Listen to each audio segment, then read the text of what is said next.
What does 16 strikeouts look like? Well, for Cliff Lee, here's part of the story. Last night, Nate McLeod, he was one of the 16.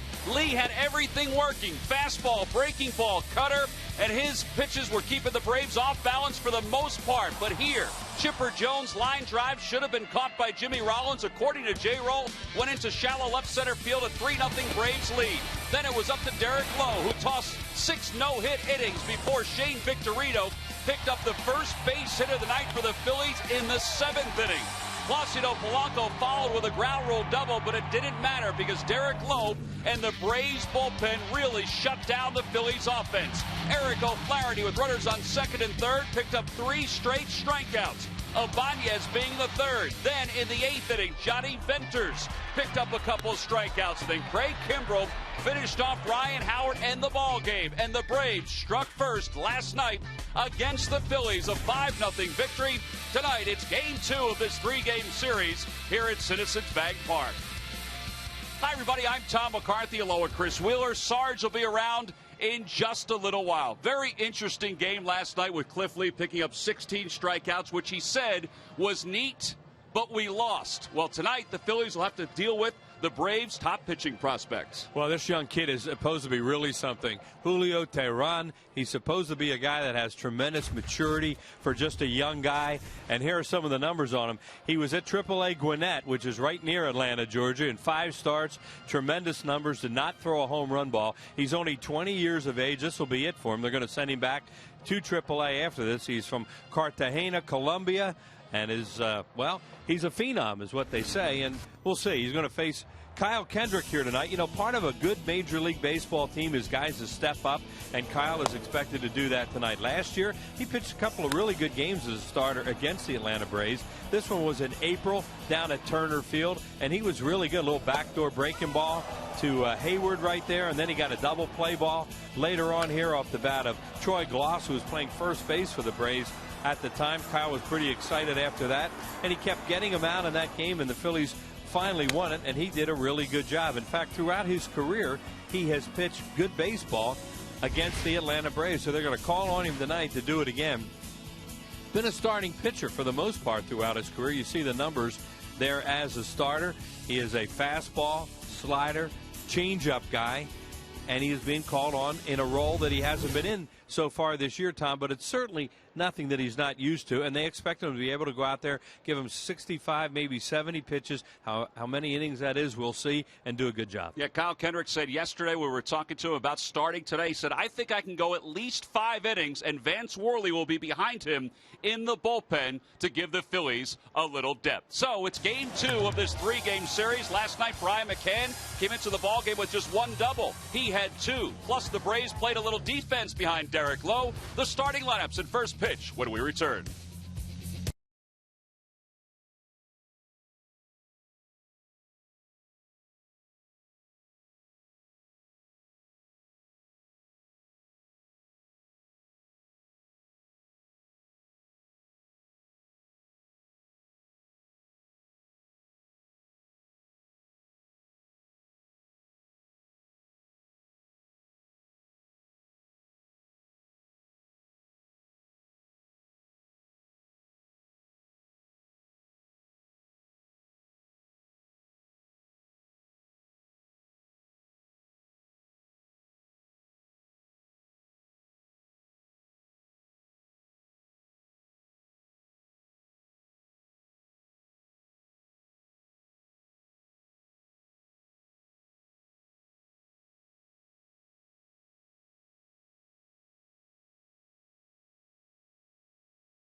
3-game series as the race has tightened a little bit in the National League East. The Phillies lead the division by 2 over the Florida Marlins and 3.5 over the Atlanta Braves. And moments ago, little history up in Toronto. Jim Leyland as casual as could be. Justin Verlander the same.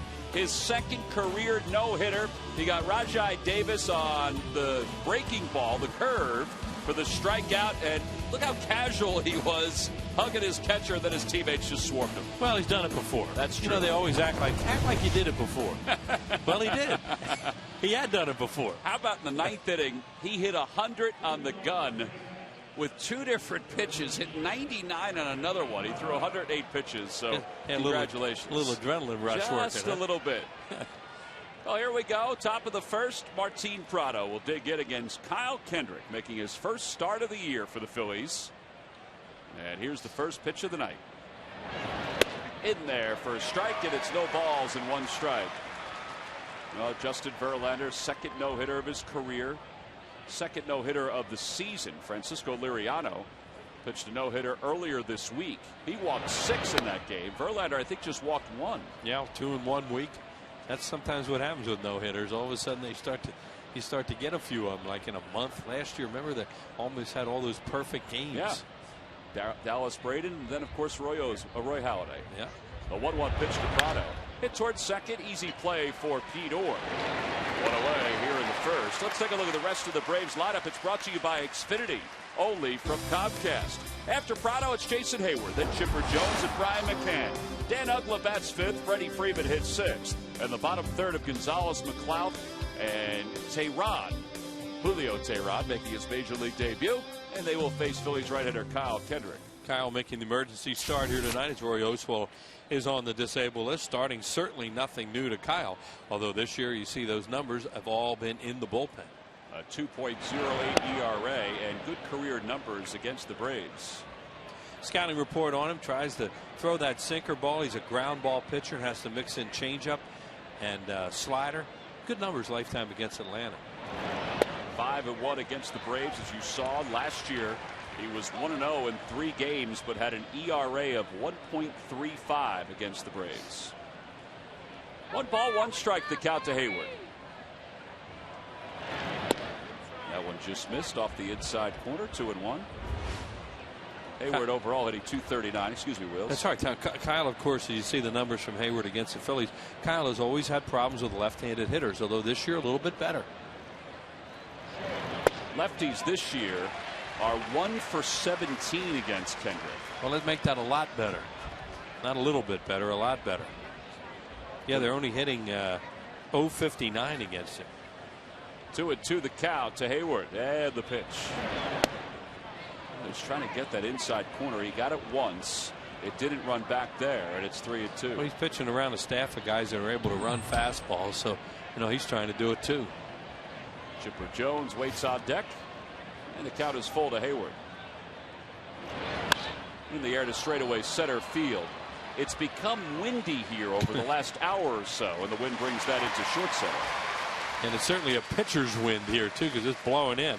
Nissan keys to tonight's game. We just mentioned the wind is blowing in. Pitchers love that. Well, here's what we're looking at for tonight. 65 to 70 pitches for Kyle Kendrick. See where that takes him. And we'll be talking a lot about the young phenom, 20 years old, Julio Tehran, who is here tonight to pitch for Atlanta. His name has been pronounced several different ways during the course of this afternoon. And he finally said to the media today, it's Tehran. I was adamant about it was Tehran. I mean, the Spanish that was taught, but you never know. I mean, guys have different ways they want to pronounce their name. 0-1 the count to Chipper Jones. Tries to check his swing. Doesn't matter. Called a strike. 0-2. Chipper Jones overall hitting .291. He's got a 4-game hitting streak going. Good job by Kyle, just coming out and pounding the strike zone, challenging guys here. The 0-2 pitch. A little low, and it's 1 ball and 2 strikes. Good veteran umpire behind the plate tonight, John Hirschbeck.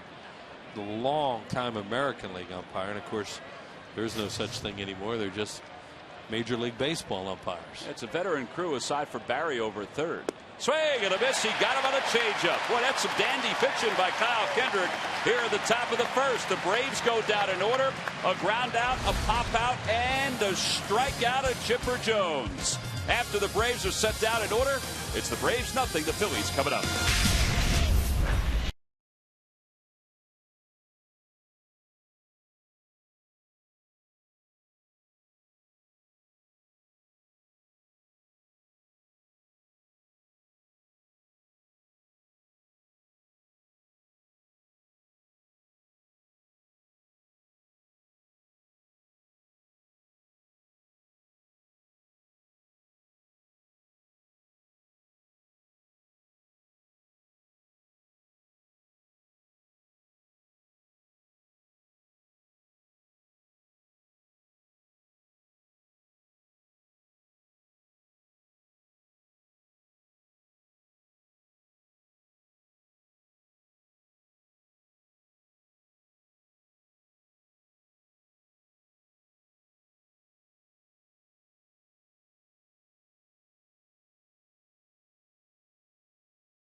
Phillies lineup is brought to you by Xfinity, only from Comcast. Leading it off at shortstop, Jimmy Rollins. Shane Victorino bats second. Placido Polanco is in there tonight. He'll hit third, followed by Ryan Howard and Ben Francisco. The left fielder is Raul Ibanez. He'll hit sixth. Brian Schneider bats seventh. Pete Orr makes his second straight start. He's at second base batting eighth. And batting ninth and pitching is Kendrick. And they will face 20-year-old right-hander Julio Teheran, who in 5 starts for Gwinnett was dominating on the AAA level, and he is the #1 prospect for the Braves. See his strikeouts, 25, only 8 walks, no home runs. Left-handed hitters 270, right-handed hitters 211. Just watching him warm up, here's our Southwest Airlines scouting report, and he threw curveball and changeup along with his fastball. No slider, and 1 start. And they say no matter what happens, he's back to AAA. So if kid pitches a no-hitter, well, we'll see. It'd be tough to send him back after that, huh? Well, his first fastball is 93 miles per hour. Rollins leads it off. Rollins overall hitting .285 and the 0-1 outside. 1 ball and 1 strike. I wonder if you're Teheran, you're kind of overwhelmed because it's your first big league start, but knowing that you're going back down, does it ease it a little bit? You have nothing to lose. Yeah, it's hard to say. You know, that's a great point, and I don't know the answer to that, or could even speculate on it. I other than to say it's probably very individual. Well, he is from Colombia, and he is one of 2 major league pitchers currently from Colombia in the big leagues. As Rollins lines one into right field, a base hit. Hayward getting over to it quickly. Rollins around first. He won't test his arm. The throw, as it turns out, was wide, but Hayward has one of the better right field arms in the National League. And did one of the better jobs of getting to the baseball, too. Really athletic. Is Hayward out there in right field as Teheran threw a fastball to Jimmy. And, you know, major league hitters can just turn fastballs around. Look how far Hayward comes for this. Does a nice job of getting behind it. And once he got behind it like that, that's what stopped Jimmy Rollins, because he knew he was going to be in perfect throwing position. You certainly don't want to get thrown out right out of the chute. So Rollins is aboard as Shane Victorino will stand in. Victorino was 1 for 4 last night, one of the 2 hits for the Phillies. And the first pitch is outside, 1-0. You can hope this kid will come out and be a little amped. That was 93, and try to overthrow, try to throw it through the wall. You wonder if he'll turn around, look at the radar, and see how he's throwing. You know, some guys will do that. 1 ball, no strikes, the count to Victorino. Slow to the plate. just on that delivery anyway, whether or not he'll slide step or not. And that Sam Perlazzo will catch get the number down there, and they'll figure that out. Lucky McDonald's Phillies home run jackpot contestant is Randy Oxenrider of Temple, PA. If the Phillies hit a home run in tonight's ball game, and Randy will win $200. 2-0 the count to Victorino. And a toss over to first. It's exactly what you want when you're facing somebody you've never seen before, is to get the leadoff man on, make him throw over there, hope he'll show you his good move. How quick is he to the plate? Will he use a slide step? All those things can come into play. You get that leadoff man on. Rollins has stolen 7 bases this year. A strike on the outside corner, 2-1. Mentioned that Tehran is one of 2 pitchers from Colombia pitching in the big leagues. The other one is Ernesto Frieri of the San Diego Padres. He is the 10th Colombian native to make it to the major leagues. Only the 10th. Orlando Cabrera is probably as good a player as from Colombia. Edgar Renteria as well. Wasn't there Jackie? I can't think of. There was an infielder I thought played for the Phillies, was from Colombia too. You're right, there certainly aren't that many. Youngest player to make major league debut as starting pitcher since 2009 when Madison Bumgarner did it for the Giants. In the air to right field, Hayward floating back. The wind is going to keep it in the yard, and he makes the catch. A step onto the warning track. What away. Victorino was out in front of that, and that kept it in the ballpark, or maybe from being a double. And he threw him a changeup behind the count. So there's Brian McCann calling for a changeup on a 2-1. That was 2-1, I think. It was, yep. Yeah, 2-1. So that's very interesting with a young pitcher. That you would think, well, I'm going, because he could have easily gone to 3-1, and now you're really in a fastball count. Well, the reports say that the changeup, despite the fact that he can get his fastball to the mid-90s or even higher, the changeup is his best pitch, and it has a screwball type action to it. Yeah, well, most of these right-handers that throw hard and throw that changeup, it's going to be a fader like that. Polanco digs in. Rollins leads off first and draws a throw. Now there's a move. There he gave him a good move. He hadn't done that yet, and that's what you want to see. It'll also be interesting to see if he throws his changeup to right-handed hitters. It's always fun when you watch a new guy. You wind up scouting up here too. Fastball at the knees, and there's strike one to Polanco. Polanco's 4th in the league at hitting at .374. He fouled a ball off his back foot last night, had to leave the game. X-rays were negative, and he said today he was fine. He's not even wearing any kind of protection. Yeah, he said he felt fine, which is amazing the way he looked like he got hit last night.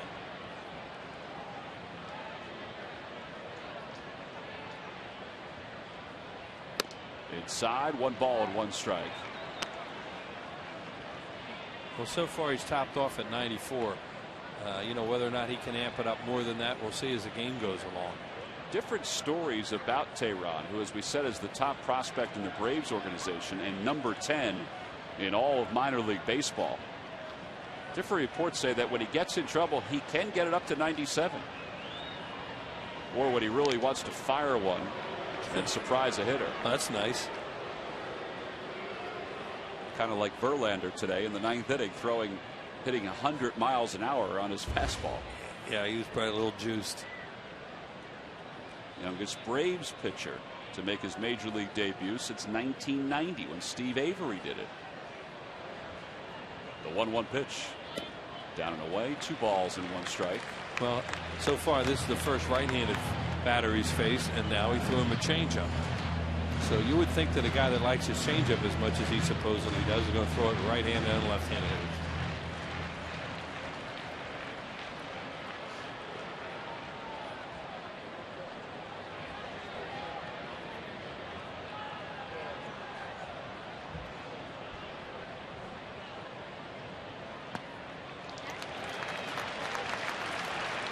Rollins has not even attempted to steal. Keeps looking over at Sam Perlazzo, trying to time Tehran. You have Howard on deck. He did inch off a little bit more.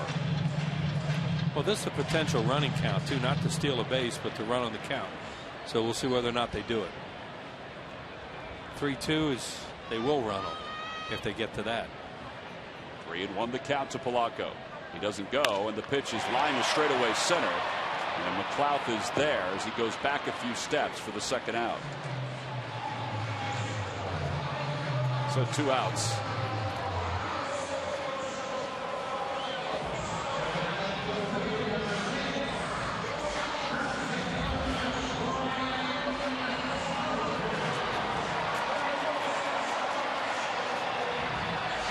So 2 away. Here's Ryan Howard.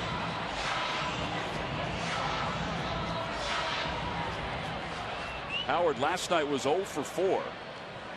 He struck out his last 2 times up. And his second to last time up was a whopper of a strikeout because the Phillies had second and third and nobody out with Eric O'Flaherty on the mound. And they were down 3-0. Outside 1-0. Yeah, that was a big at bat of the game for the Phillies. They could have made something happen there, even an out to the right side. You never know. But hey, those relievers came in with, they were throwing some bullets last night. Got a lot of strikeouts. I have to give them credit.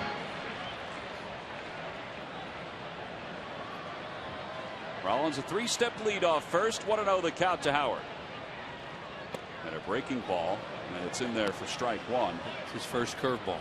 He threw a lot of, and not a lot of them. He threw 3 of them warming up, and they are really a different speed. Let's say 73. You could see they were very slow. That one was up a little bit though too. Yeah, and it just fooled him. You know, he hadn't seen it. That one was a little better. Down and in. It's 2 balls and 1 strike. Oh, that was a changeup. Yeah, he starts him out with a fastball, you know, in the 90s, and then all of a sudden flops a 73 hook up there on you. It's like, ooh, I'm taking that. He's been behind all the hitters, and they haven't hurt him yet.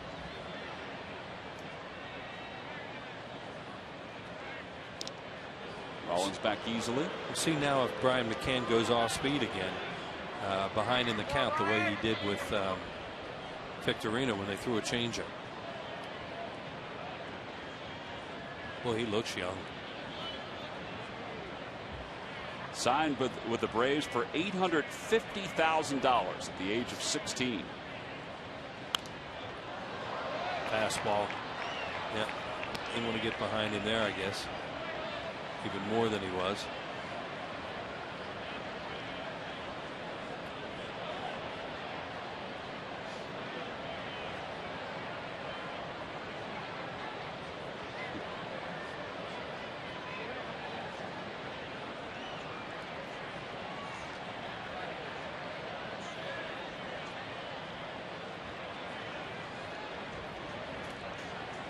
Two balls, 2 strikes the count to Howard, who has 259 career home runs, tied for second all time in Phillies history with Del Ennis. There goes Rollins. Pitch is hit hard, backhanded on one knee by Freeman, and the side is retired.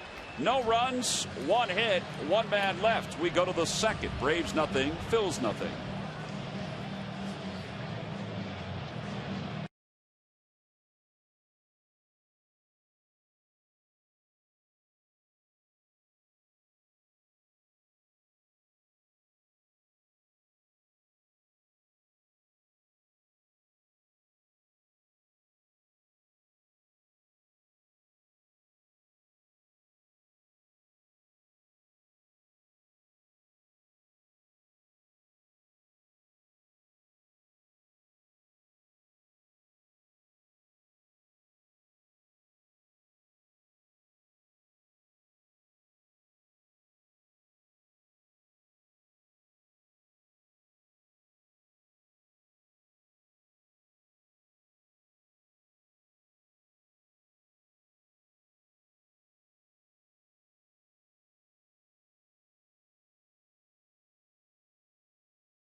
Series.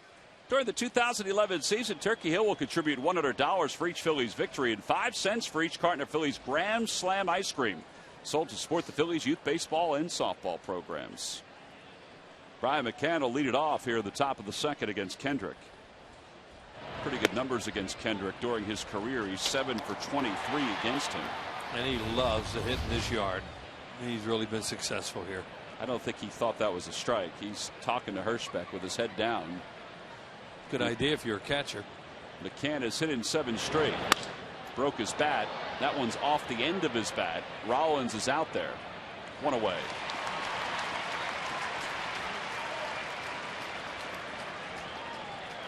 Kendrick is really working the ball away from the hitters, whether it be inside or outside. Well, good news from down in Florida. Chase Utley got 7 at-bats today in extended spring against Dunedin. He was 5 for 7 with 2 home runs and an infield single. Now, the infield single is significant because that means he had to leg it out. Pretty good day. Pretty good day. Those games, of course, do not count. There's not a league or anything, and he can hit as much as he wants. So that was the idea, to have him go do that, see how he reacts, see how he is the next day, and then hopefully he progresses and they'll move him to a rehab, and possibly that could be Clearwater. We'll see. Here's Dan Uggla. No balls and 1 strike to count to Uggla. And he lines one down the left field line, hooking just inside the line. It's a fair ball. And Uggla will pull it to second with a 1-out double. First hit of the night for the Braves. So Justin Verlander, at least as far as Philadelphia is concerned, is safe with the only no-hitter on this Saturday. Yeah, both teams with a hit. Looked like a fastball sinker that was up a little bit. Almost looked like the pitch, and we're a little bit further left, but where Paulino beat him with a double the other night in extra innings. So a 1-out double. That'll bring Freddie Freeman to the plate. Freeman, the rookie, a .217 hitter with 3 home runs.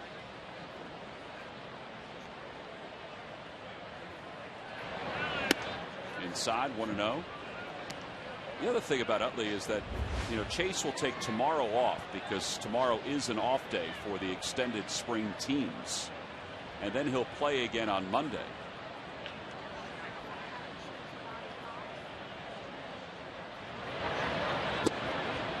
Well, it's just kind of neat to be able to give numbers on Chase Utley and not just say that he was out there taking ground balls and then he looked better. I don't want to oversell anything, right, but anybody that's watched him over the last few weeks, even since spring training, he looks unbelievable. Yeah, he started to progress, and you could see it happening. And all you could hope every day was the next day he'd be okay, because that injury is one of those ones they don't know about.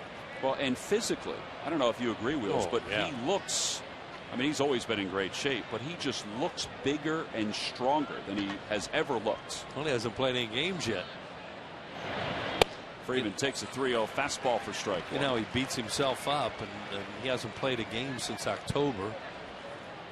He hasn't been down there all stressed out over games yet, so he looks good. There's Alex Gonzalez waiting on deck. What we do know is that he's really beat up Rich Doobie, though, in the simulated games. Killed him. In the air to left field. That's pretty well hit. Ibanez going back to the warning track, to the wall, and he's right at the wall, and he makes the catch. Well, the wind's blowing in, and you didn't think that ball had a chance to go out. As high as it was close. He must have really nailed this thing. Sounded like it. See, Raul getting the hand out so they could feel the wall. There's the hand out. Great idea, because then you know exactly where it is when you can jump. And an easier play than the one he had last night. So 2 gone here in the second. Here's Alex Gonzalez. Gonzalez was 3 for 5 with an RBI in last night's game. I'll throw him a strike on the first pitch in these situations. He's another guy who goes to hacking. Well, there you go. He went hacking, but Kendrick moved it a little bit with that cutter, and it's 0-1. Yeah, he's a very aggressive first ball hitter, especially with men on base and scoring position. And the idea there is that the hitter's expecting a first pitch fastball, a kind of a get me over fastball. Yeah, and some of them just swing. On the outside corner, And it's 0-2. Hirschbeck's a pitcher's umpire so far tonight. Scott Barry, who's the third base umpire, was kind of a pitcher's umpire last night, although despite allowing 3 runs, Cliff Lee was throwing a lot of strikes. You know, they had 30 strikeouts in that game in Florida last night. Did they really? Yep. What were there, 28 in our game? I think it was 28. And I'm looking at that box score today. I was going, boy, that looks like a lot, because they played 10 innings. There's Cliff Lee down in Florida, but it was 30. Most strikeouts in the majors this season. His comments were, well, as you would expect after the game. He said it was neat, but we lost the game. Right. Now, he's not alone in striking out at least 16 and losing a game. Steve Carlton did it twice. He struck out 16 in a game against the Phillies in 1970. And then the big one. Yeah. Yeah. And struck out 19 against the Mets as a Cardinal in 69 and lost that game. Ron Swoboda had the 2 2-run homers off him. Outside, 2 balls and 2 strikes. At Busch Stadium. And in those days, Busch Stadium was huge. Big gaps, you know, 380 to the gaps. Then they put turf in there. And then they became the Running Redbirds for all those years. 2-2 the count to Gonzalez with a runner at second and 2 outs. Kendrick's ready and he fires. Swing and a miss. He got it with a changeup. Well, that changeup has been really good tonight. He got a strikeout to end the first, a strikeout to end the second. We go to the bottom of the second.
Lehigh Valley, Reading, and Lakewood. And then in June, you can also follow them in Williamsport.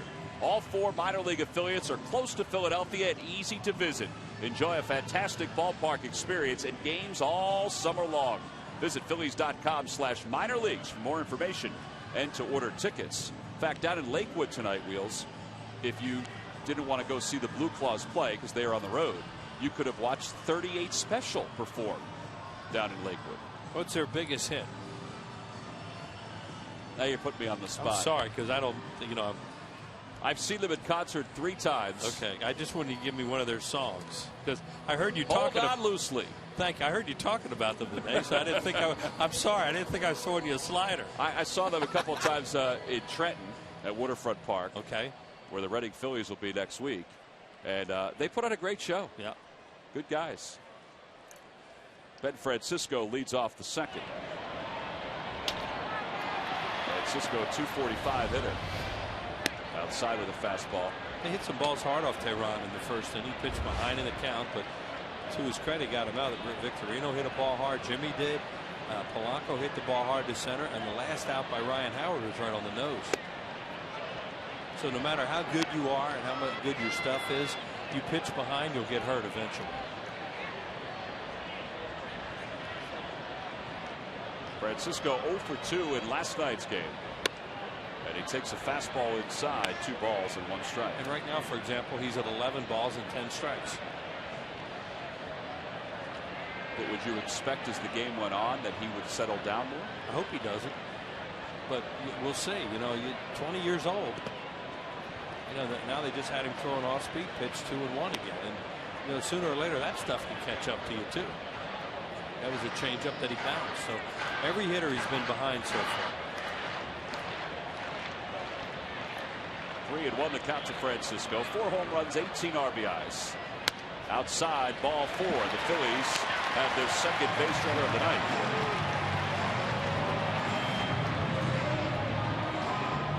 Just how does Roy Halladay prepare for a game? Hear from the ace himself, plus behind-the-scenes insight from the skipper himself on the Charlie Manuel Show tomorrow at 3, only on PHL 17. That is must TV too. Charlie's show is fun. There is Roy. In fact, I think Rich Doobie did the interview with Roy for that show. Here's Ibanez, and he takes a fastball. It's 0-1.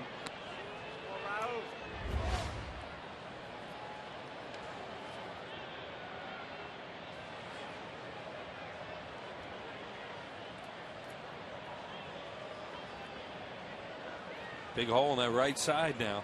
And this guy's throwing hard and also changeups. You can pull the ball. In the air to center field. McLeod going back. He settles under it. And now the wind brings it back in. And Francisco goes back to first. 1 out here in the bottom of the second. Yeah, this park will play big tonight with that wind. It's already knocked a bunch of balls down. You see the wind turned around. It was really warm here, as everybody knows, in the area. Beautiful today. And a front came through and northwest wind jumped up again, and now it's blowing in tonight. 56 degrees and cloudy. Although it looks like there's some blue skies out beyond Center City. A fan showed up tonight and they were not dressed properly. Brian Schneider's the batter, and he takes a 92-mile-an-hour fastball for strike one. Wish we could have passed out jackets. They're begging down below us. Got anything for us to wear?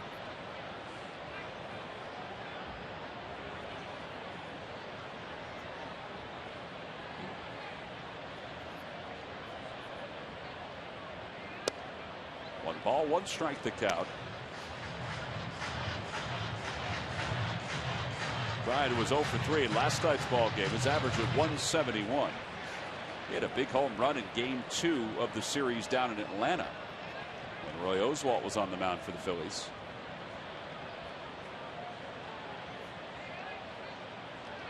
He was a little out in front of that, and he tapped it foul. 1 ball and 2 strikes. Well, he's one of the few hitters, if maybe the only hitter he's gotten ahead of. On the Toyota Major League scoreboard, the Nationals have jumped out to a 2-0 lead over the Marlins. Nationals won last night's ball game. Adam LaRoche, 2 RBI base hit. Yeah, that was the game we were talking about. There were 30 strikeouts in that game. Clippard came in, pitched 2 innings, struck out 6.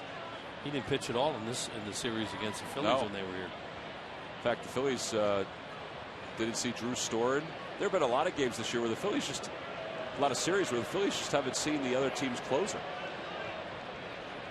San Diego, they only saw Heath Bell once. Yeah, and that was in a. They weren't. They were behind. No, they were tied in that game. Last night, though, the Phillies did see the Braves closer, even though it wasn't the same situation. 1-2 the count to Schneider.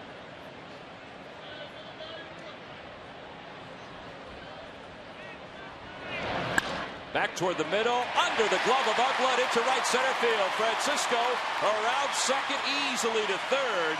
And the Phillies have first and third with 1 out here in the bottom of the second. Good base running by Ben Francisco. That's a ball you really want to see your guy first and third on. And he did. Uggla almost made another great play like he did last night. But Brian hits this ball right on the nose, almost in the identical spot where he robbed Pete Orr. Watch, similar dive. That would have been, I'll tell you what, you could have run. Here it is. Here's last night. Ask and you shall receive. That was identical, except he couldn't get to the one tonight. And he might have been a little deeper on the one last night, right? A little deeper? could have been. Yeah, you know, with Schneider, you know, they can play pretty deep, figuring that he doesn't run all that well. But I think you're right, because they're probably cheating a little bit there for a double play, as opposed to last night, nobody was on. So Schneider's on first. You saw Francisco at third. It's 0-1 now to Pete Orr. Orr got the changeup from Tehran on that first pitch. Got it over.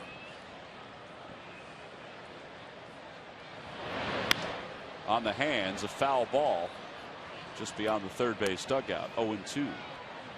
I mean, that can mess with your mind a little bit when you get a first pitch changeup in this situation where you're looking to hit a ball in the air, and then he comes back with a a low 90s fastball. You saw how he got jammed. It was late on it. But they want something up. Is that what he just called? Oh, away. Brian McCann made a fastball sign. Just saw it at the end there, and he wanted fastball away, and he really didn't care if it was a strike or not. He was trying to get him to chase.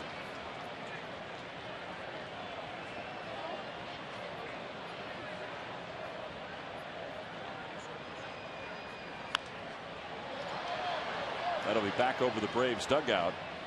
And that again was a changeup. Well, not only does Tehran like the changeup, but McCann does too, because he's thrown a lot of them tonight. He's trying to work a young pitcher, and Brian McCann's an experienced catcher and has a very good feel on how to do this. See where he wants to go here. Up. I think he just called fastball up. Yep, that's what he did. He went with fastball up, trying to get him to, swing and miss or pop it up, or chased it. There you go. You see him stand up after he gave one, and then with his thumb up in the air. That means the catcher wants a high fastball.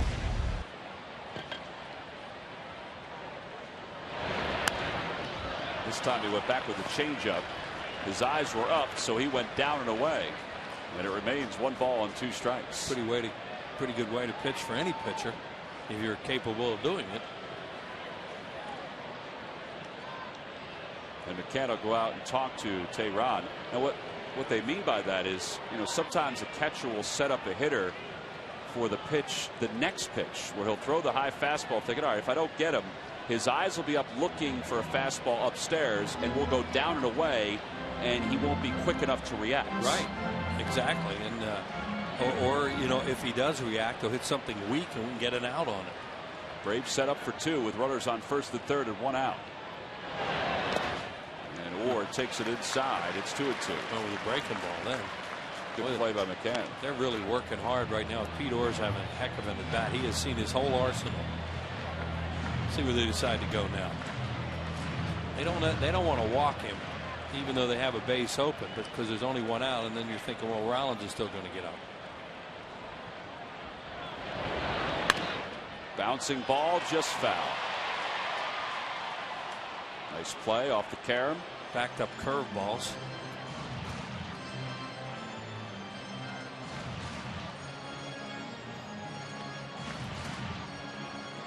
Phillies are really making this young pitcher work, though. He's already thrown 38 and 1 out in the second inning.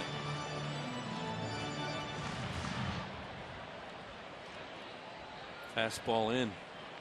Haven't tried that.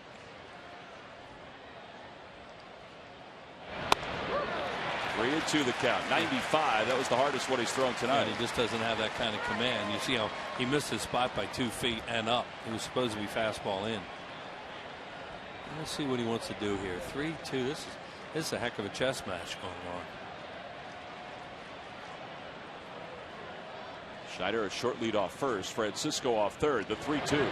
Hit on the ground softly to second. Uggla has it. There's one. Gonzalez return throw. Not in time. And Francisco scores. Pete Orr was able to beat that easily at first. And it's 1-0 Phillies. Once that ball was hit that softly, I didn't think there was any chance they would get him. Yeah. But Uggla made a nice turn. But Pete Orr is just too fast. Too fast. And they threw him a 3-2 changeup. Hit on the end of the bat a little bit, but really battled. And here's Uggla giving a good feed to Gonzalez, And a good slide there, too, by Brian Schneider. Got under his feet a little bit and made sure.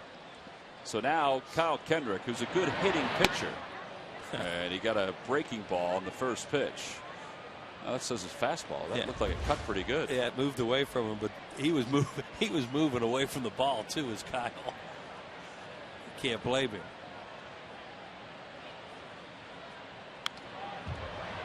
Fouls back. It's 0-2. You're gonna do the old foot in the bucket situation, and why not? And hope for an inside pitch. Yeah. That's why you really don't ever want to throw pitchers a ball middle in these situations, because that's the one they can hit.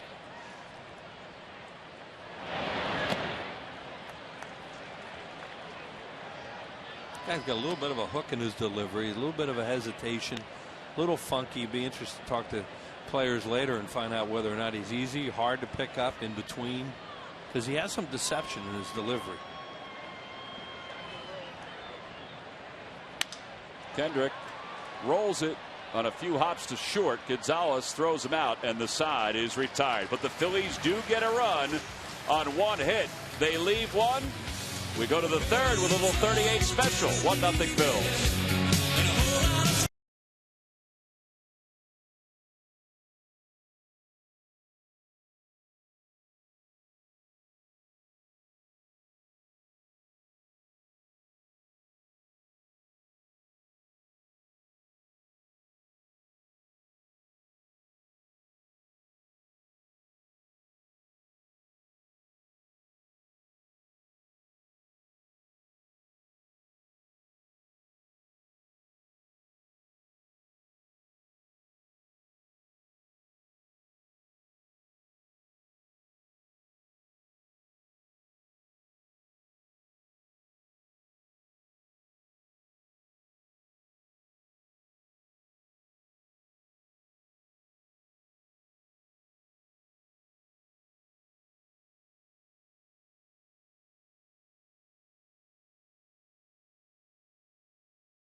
Go to the fans section for all the information, and please submit your answer on the subject line.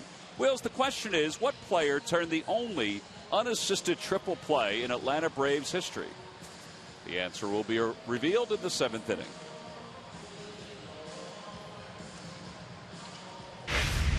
Well, Pete Orr's 4-minute and 30-second at bat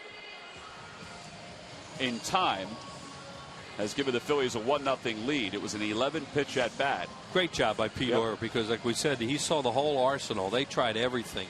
All the off-speed pitches he had, they tried different locations with his fastball. Finally threw a 3-2 changeup that he was able to beat out for the fielder's choice RBI.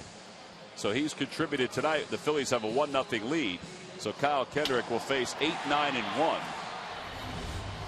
As we begin the top of the third, it'll be Nate McLouth, Tehran, the pitcher, and Martin Prado.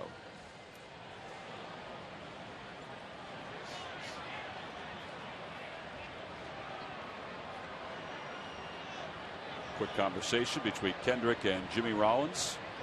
About what? I don't know.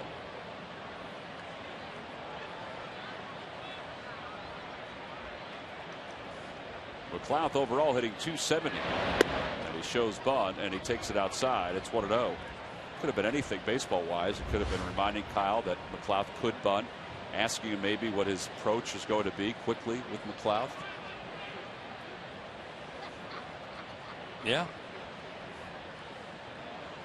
One of the best things about being a middle infielder is that you know what's coming, and you look in and see the signs. Could have been asking him to make sure that he knew what the sides were. Yeah. Although it's pretty basic. Yeah, pretty basic with nobody on. The corner guys, of course, don't know what the pitches are. 2-0 pitch to McLeod at the knees for strike one.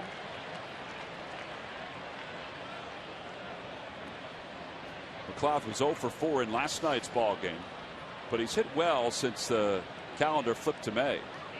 7 for his last 19. Down the left field line, that'll slice out of play. He's done a tremendous job in the 8-hole for the Atlanta Braves. This guy was a terrific player with the Pirates, and then he came over here and it just hadn't really worked out that well. He'd been hurt, but he has a lot of ability and he can catch the ball in center field, especially that big center field they have in Atlanta. Yeah, he's a Gold Glove winner when he was with the Pirates. Right. Kendrick moves his feet and it's 3-2. We used to see him a lot spring training because all the games the Phillies play with the Pirates, and you always thought he was going to have a breakout year. Tehran waiting for his first major league at bat. And the payoff pitch from Kendrick. Fouls it away. Up to the Hall of Fame club. Really want him to keep pumping strikes here too, because he just had a tough run there. Good base running to go first to third. Very good at bat to get the run in. You don't want to walk the leadoff batter. Rich Doobie has been using side days for Kyle Kendrick to keep him busy and sharp while he's been the long man for the Phillies. And it's paid off as Victorino goes back a long ways to the warning track, reaches up and makes the catch. I was about to say it's paid off for the first 2 innings, and I guess you could say the first 2 and a third. Follow the Phillies at the MLB.com @BAT11 app for your iPhone, iPad, Android, or BlackBerry. Get live audio, pitch-by-pitch tracking, video highlights, and more. Text @BAT to 31826 or visit Phillies.com for details. So here's Tehran, his first major league at-bat. He's had 6 minor league at-bats during his career. That at-bat is terrific. Of course, on MLB TV, the at-bat last Saturday, I was lucky enough to have the afternoon off, was out playing golf, and I had the at-bat on my phone listening to the Roy Halladay beat the Mets. Quickly. 18 straight strikes. But you can do all kinds of things with those with that download, and you're a baseball fan, it's really good. 0-2 the count to Tehran. 2 for 6 in the minors, 1 walk, 1 strikeout, and the pitch. Down and away, 1-2. I have to say, he looks like he's got somewhat of an aggressive stance. He's on the plate. Yeah. Like most pitchers are a lot further away. Like Kyle Kendrick was on the plate. You know he's a good athlete because you've watched him over the years. But this is the first time we've seen Tehran. A lot of times a right-handed pitcher will look at a pitcher batting right-handed and they'll think, well, I'll just throw it away, and he can't reach it. He can reach it. 2-2 the count. A little bit of an open stance. Probably will step in the bucket a little bit. Checks his swing, and now it's 3-2. Now throw it down the middle. And it's unfortunate for Kendrick. He's working some deep counts here at the bottom of the order because he's on a pitch count. We figure Rich Doobie says it's going to be 65-7. That was the game plan.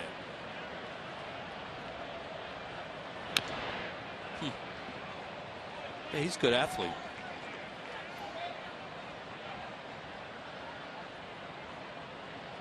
Kind of looking at his bat like, how did I not hit that better?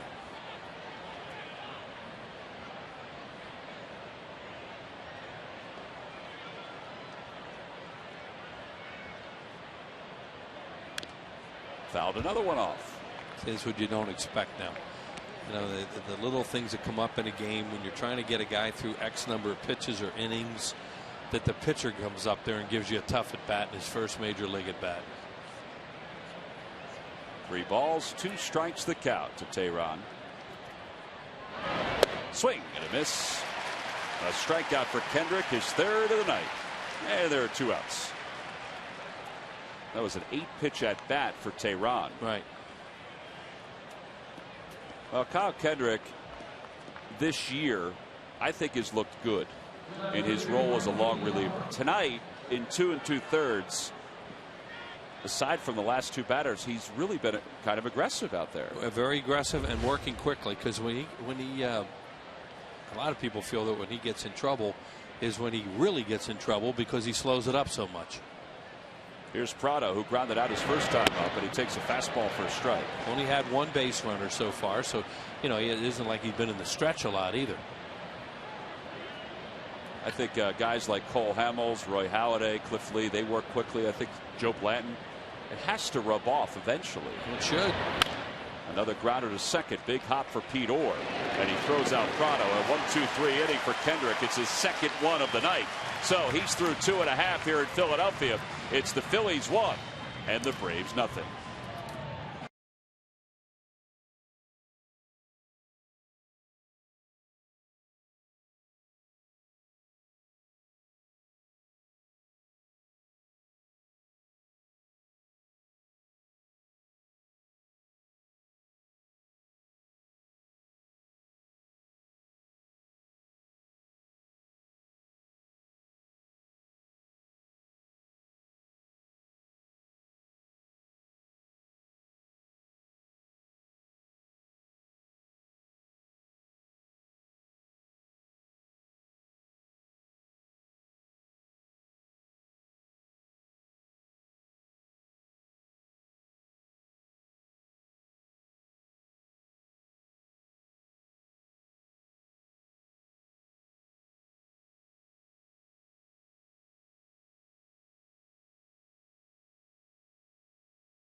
By Southwest Airlines. Southwest Airlines' new Rapid Rewards. Unlimited reward seats and no blackout dates.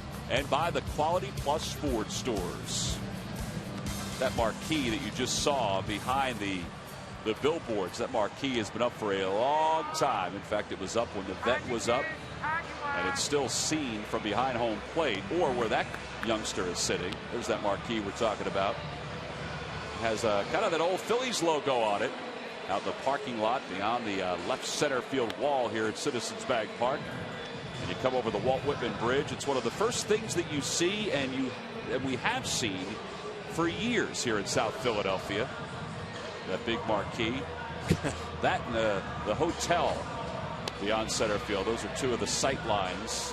He used to call that the theme tower. That's what it was called. Yeah, and at one time that had a lot of advertising on it, and it used to be run out of the old scoreboard room at the vet. No kidding, I didn't know that. Denny Lehman, Joanne Levy, they would go in there and every day somebody was in there all day long. No, they would just update it, and then it would run. But then it became. Then they changed it to do some other things. I forget, but it's been out there a long time. There's that room we're talking about. Jimmy Rollins leaves it off here at the bottom of the third, and he takes a fastball upstairs. 1-0. Rollins singled his first time up, one of 2 hits the Phillies have tonight.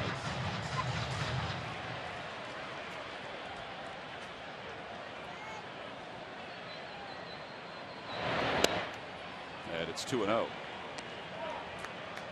And he's behind another hitter. You know, the Phillies have had a pretty good approach to him tonight. You know, you didn't know whether or not they'd wait him out or see if they'd get ahead, and so far so good. They have. Jimmy Rollins has Chipper Jones way up at third. On the Toyota Major League scoreboard, the Mets have taken a 2-0 lead over the Dodgers. That game's in the bottom of the second. Reyes an RBI for New York. Another change up behind in the count, and Brian McCann, you know, working this guy like he's a 5-year veteran. Well, he comes back with a fastball. Yeah, 3-0. They're going to come, but he threw him a 2-0 changeup to go to 3-0, and we've mentioned that a few times tonight. Behind in the count, they've thrown changeups, and you know there's a reason for that. They're trying to find out, and they also They don't want, to me, watching him, and like I said, we have to talk to players later, his fastball's kind of straight. And maybe McCann sees that, and he doesn't want them to give him with too many fastballs and fastball counts if they can stay away from it, because I think he can hit his fastball, especially the left-handed hitters. Well, it's a good hitter's count. 3 balls and 1 strike to Rollins. The pitch. And he popped it up. Foul territory, playable on the third base side. Rollins is already walking back to the dugout. 1 away. Well, he didn't swing at a strike there, and he knows it. He got himself out ahead in the count. Well, the Colorado Rockies will make their only visit to Philadelphia Wednesday, May 18th. It's part of a 2-game series. You don't often see 2-game series that much during the course of a major league season. The 18th and 19th, it's Teva Respiratory Asthma Awareness Night, and a free Phillies cap to all fans before the Thursday, May 19th game. Get your tickets now by going to Phillies.com. That's the cap right there. As Victorino takes a fastball. That happens normally the week before interleague play begins. We have the 2-2s. Has been that way for a few years.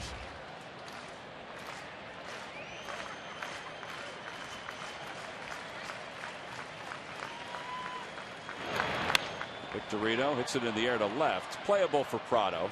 Not that deep, and there are 2 outs. You might wonder about free agency and the dominance that, let's say, the Yankees have had in over the course of the last 25 years ago in free agency on the big league level. Obviously, the Phillies were fortunate enough to bring back Cliff Lee this past offseason, but it was also the Yankees that were in the bidding war for Tehran when he was a 16-year-old potential professional ball player. The Yankees had offered him a pretty lucrative deal, but he signed with the Braves because of his comfort level with the Braves Latin American scouts and because his cousin was one of those scouts. As the Fanatics working his way through the Diamond Club. So you hear about, the bidding that goes on the major league level, but there's also bidding that goes on with a lot of these amateurs who are free agents from the Latin American countries. Yeah, and a comfort level, as you just mentioned, Thomas, it has to be very important.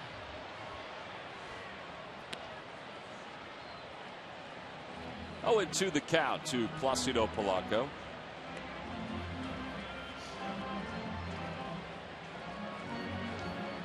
Fanatic going through the crowd as nimble as a gymnast. Very large gymnast. Yeah. Folks trying to capture the moment. The 0-2 pitch. Grounded, third base. Chipper Jones has it. And he throws across his body in time to get Polanco. And it's a 1-2-3 third inning for the Braves. Phillies go down in order. We go to the 4th. Gary Matthews will join us here in the booth when we return.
Love, like swing lines, stack and shred shredder, featuring hands-free shredding.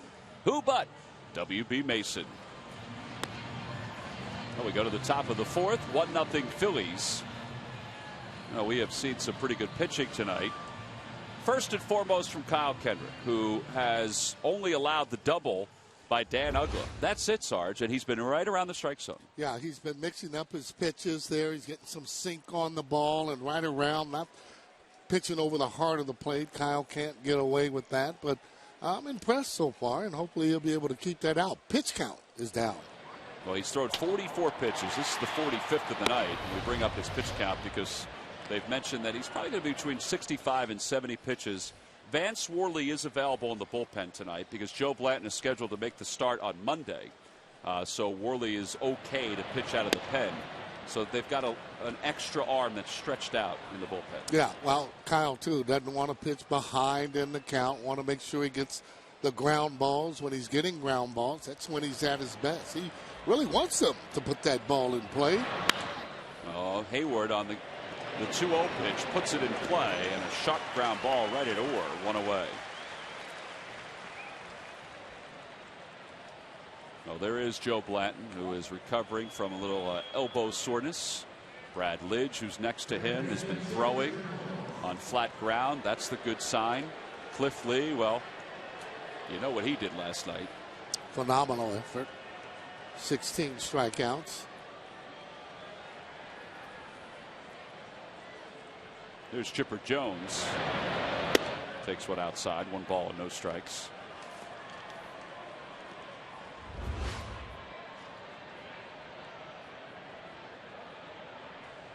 Chipper Jones struck out back in the first. It's 1 of 3 strikeouts for Kendrick. And he throws a pitch on the outside part of the plate, a fastball that was in a good spot. Yeah, I like the movement that Kyle has. And he hasn't been starting, obviously, but to come in and be able to be under control. Liner right at Ryan Howard. 2 outs. Got to have a little luck.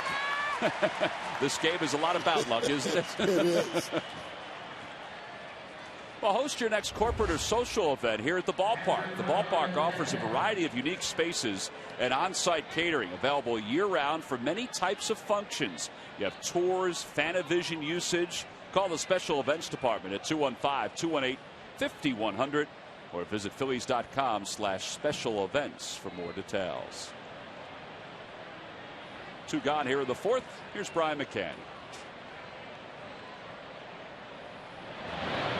McCann takes his breaking ball, or I should say a cutter, a little low at inside. I have to tell you, pretty good pitch there. It was a really good pitch, wasn't it?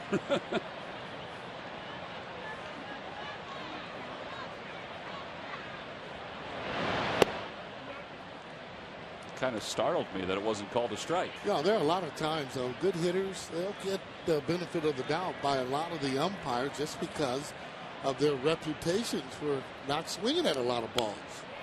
What was the when was it in your career that you sensed, I just got that pitch from that umpire? Was there ever a time? Oh yeah, definitely. 3 years in, 4 years in? I would have to think it at least about 2 or 3 years in, because you're going through a test of your home in the very beginning. On the hands, a liner to right. That'll drop in for a base hit. And McCann has just the 2nd hit of the evening for the Braves. So 2 outs here in the 4th, a base runner for Uggla. Well, I find that interesting, Sarge. I've always wondered about that.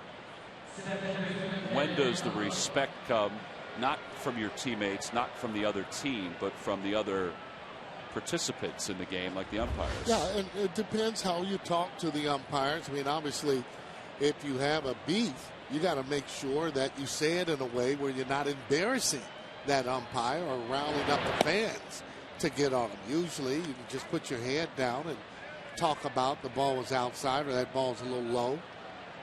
Or maybe the first pitch when you're going up, the ball's outside and you know it's outside, asking him, hey, is that going to be a strike all night?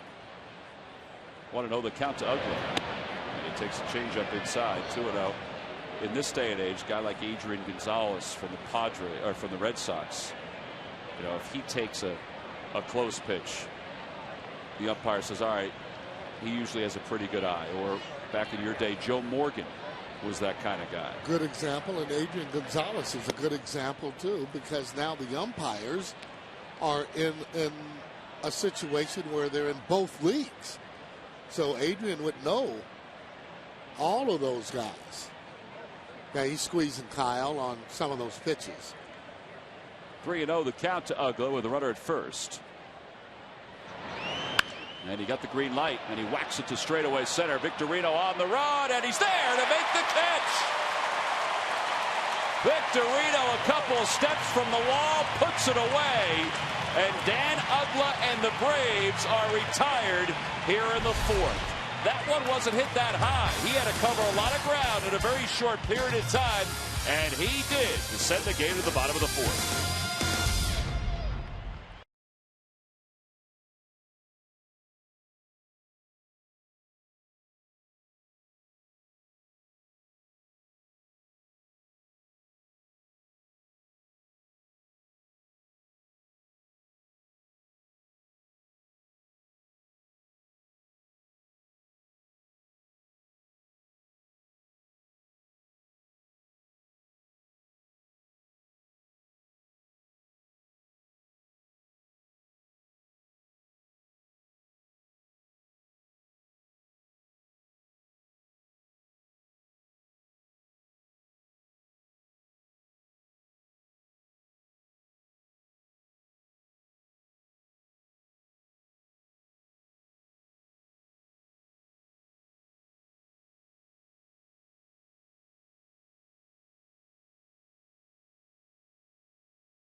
Your goal, the new instant game for the Pennsylvania Lottery.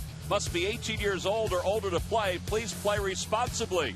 And by Xfinity, it's TV, phone, and internet reinvented only from Comcast. Well, Shane Victorino has won 3 Gold Gloves, and he's had to make a couple of Gold Glove type plays tonight going back. That one to finish up the top of the fourth. And the first guy to greet him when he came into the dugout was Kyle Kendrick. Yeah, need those kind of plays for the pitchers, be able to run down mistakes. That's exactly what Shane Victorino did. Almost outrunning that ball, getting an excellent jump on it, making an easy catch.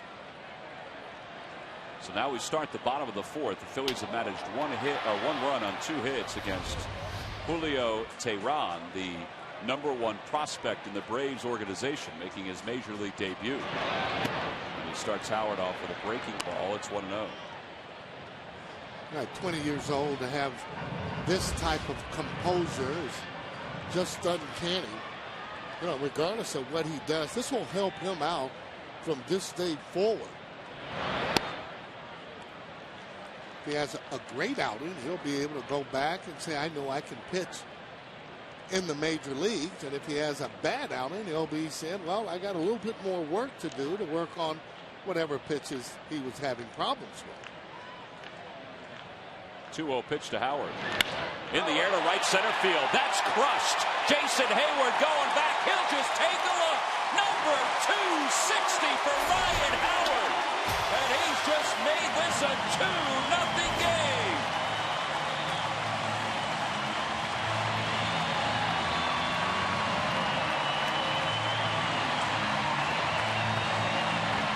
Ryan Howard has just moved into sole possession of second place all time in home runs with the Phillies. One more than the great Del Ennis. And still a ways to go to catch Schmitty. But that is pretty impressive. And Randy Oxenrider of Temple, PA, you've just won $200 courtesy of the Big Piece and the McDonald's home run jackpot. Francisco takes a fastball for a strike. It's 0-1. Right, threw that pitch a little harder. That fastball he had on Ryan was almost right down the middle, down exactly where he likes the ball to be. That one went a long way. Oh boy. I mean, it disappeared beyond the seats by the Phillies bullpen. Yeah, that's being short and quick on a fastball. 0-2 is lined right at Freddie Freeman. So Francisco hit it hard, but what away.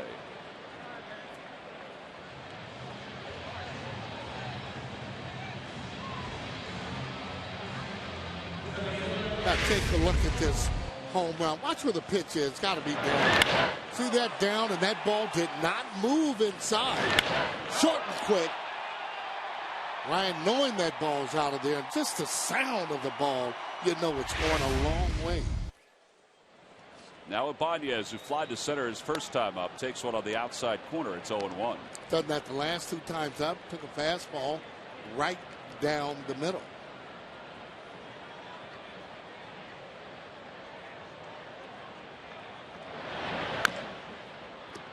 And now he's in the hole 0-2 as he swung and tapped a changeup foul. No, you noticed earlier, though, in the other games when he was hitting, he was attacking early in the count. Fastballs are out over the count. He was going after them and with some authority. Now he's getting back to where he's taking some and then being a defensive hitter. Good pitch. He's down looking on strikes, 2 away. That was a changeup at 79. The slowest changeup he's thrown tonight. Yeah, really fooled him as the ball kind of moves back for a strike.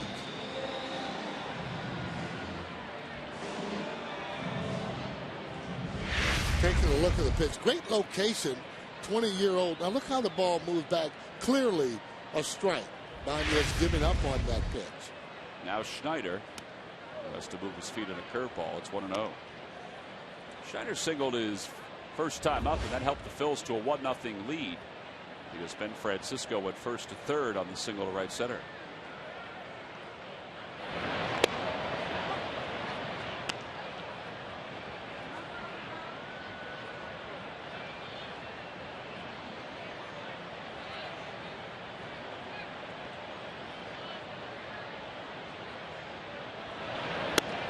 Outside, 2-1 the count. 96 with that fastball.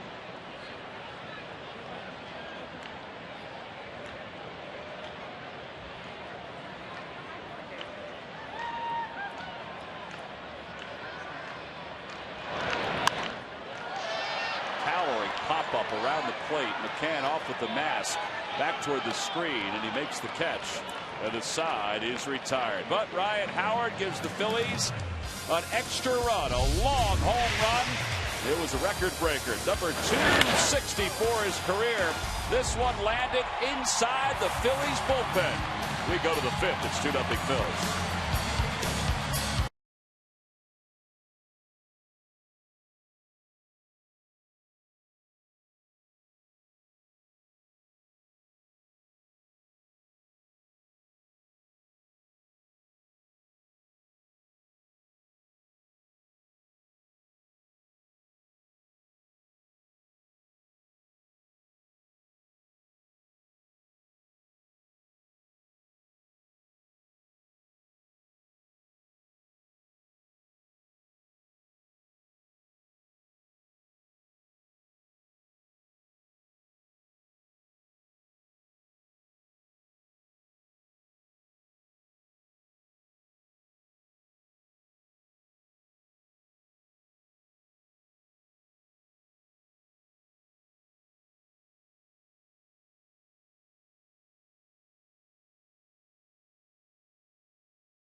He does. Hugh Laurie stars as TV's most outrageous doctor in House. Catch 2 full hours tomorrow starting at 8 p.m. right here on PHL 17.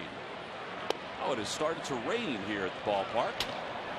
We were told that there might be a brief shower at some point tonight. All right. And we are at some point, I think, Sarge. Freddie Freeman leads off the 5th. And he lines the 0-1 down the right field line foul. And it's 0-2. Somebody lost their cap.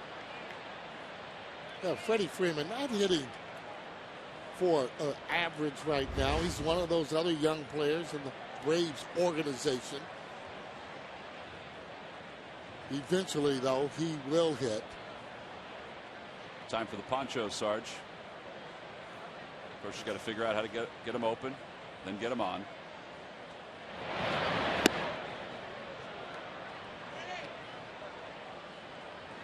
We should time them one night just to see how long it takes. Having a little bit of a rough time. It's backwards, yeah, too. It's backwards.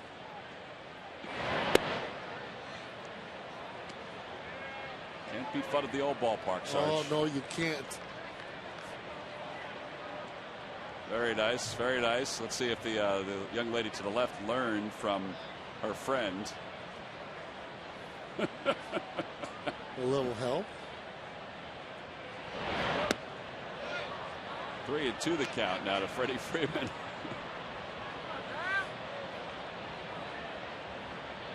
There you go. Kid's got it down.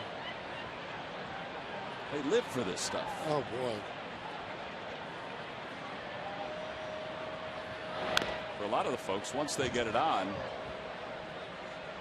they got to take it off because the rain will stop. That young lady has it down pat. Now it's bonnet time, Sarge. Whoop. Well, you got to protect your hair, you know. I wouldn't know that. Well, no, you wouldn't.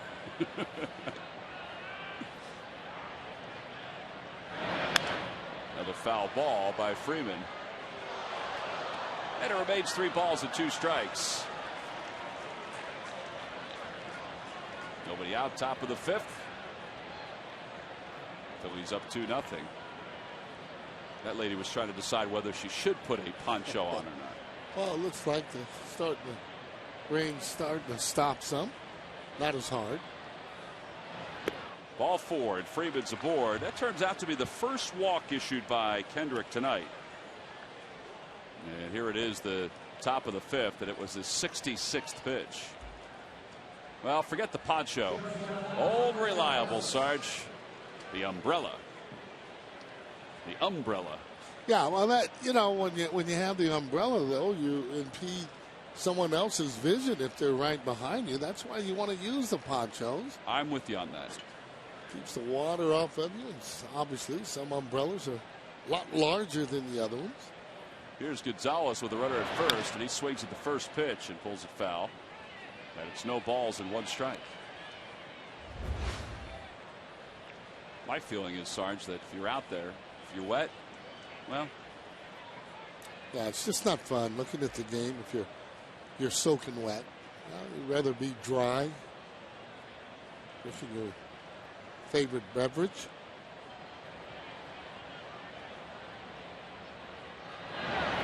Grounder towards shortstop. Could be 2. Rollins to second for 1. Or over to first in time by plenty of time. That's a huge boost for Kendrick. 6-4-3. It's the first double play he's rolled tonight. It's really the first one he's had to roll tonight. Well, again, he's at his best when he's throwing ground balls. Sinker, Gonzalez on top of it. Jay will having a little problem getting it out. Nice turn, though, by Orr.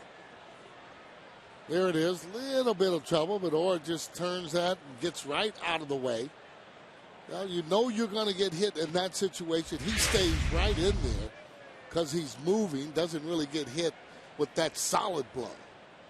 McLeod swings at the first pitch. Towering fly ball to left. Should be an easy play for Ibanez. And that should be the final out for Kyle Kendrick. He has thrown 69 pitches through 5. He's done a fantastic job tonight as we go to the bottom of the 5th.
by Pete Orr and a long home run by Ryan Howard. They also lead 2-0 thanks to Kyle Kendrick.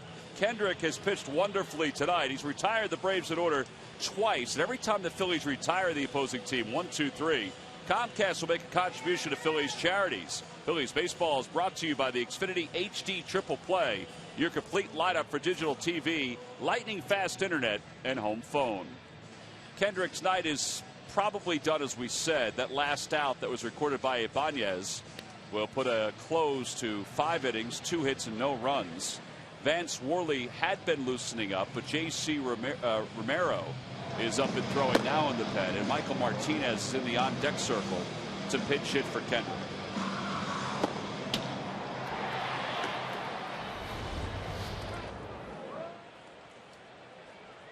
So Kyle will sit and watch as Pete Orr leads it off, wrapping up this outing with Brian Schneider in the dugout. Orr has an RBI tonight. And he hits the first pitch foul. He may have broken his bat. Yep, he did. He just tossed the bat right toward the top step of the dugout.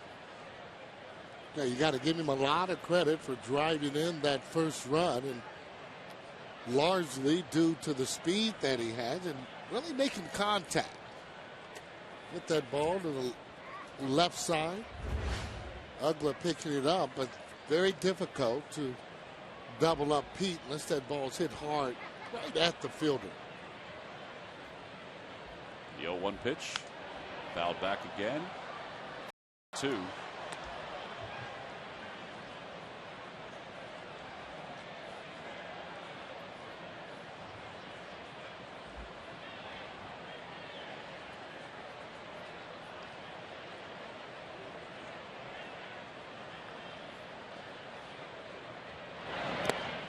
Frank Wren, who's the general manager of the Braves, had a pretty good quote when he was asked about Tehran making his debut here tonight. He said, "These are the days that you really enjoy when a prospect," and this part I'm paraphrasing, when a prospect like Tehran makes his major league debut. Pop up left side. Gonzalez comes in and puts it away, 1 away. And speaking of pitching, Kyle Kendrick made his debut as a starter tonight, and he did very well. Now, he had good movement all night long on his pitches and confidence. You could just see the confidence. See them ground balls that he's getting. That's what you want to do. Double play, pitcher's best friend. But very impressive getting ground balls. And when he's getting those, I mean, he's making his job a lot easier. First pitch strikes, and again, confidence has a lot to do with it. Michael Martinez pinch hits for Kendrick, and he was going for the downs on that first swing. Martinez, a 167 hitter. Sarge, I would think if you're Kendrick, you're sitting there thinking, man, I wish I was stretched out a little more. Well, yeah, well, when you're feeling like that, I'm sure he felt he probably could go out there and pitch another 1 or 2 innings. He's just late on that. Hard to catch up with a fastball, but high up in the zone. You haven't been playing. You really want to try and zone hit, concentrate, get that ball down if you can. Batting for Kendrick with 1 out here in the 5th. The 0-2 pitch. Fouled it away.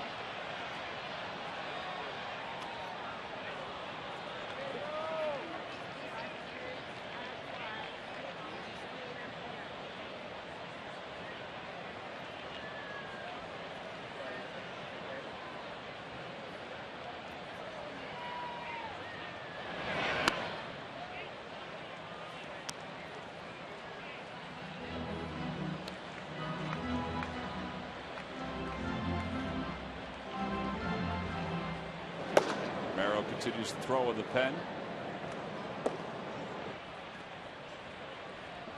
And a breaking ball gets away from McCann. 2-2 the count.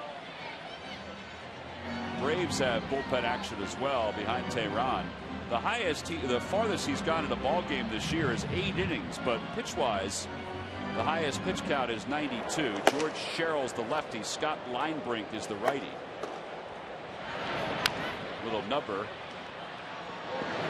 Tehran off the mound quickly, throws out Martinez. 2 outs.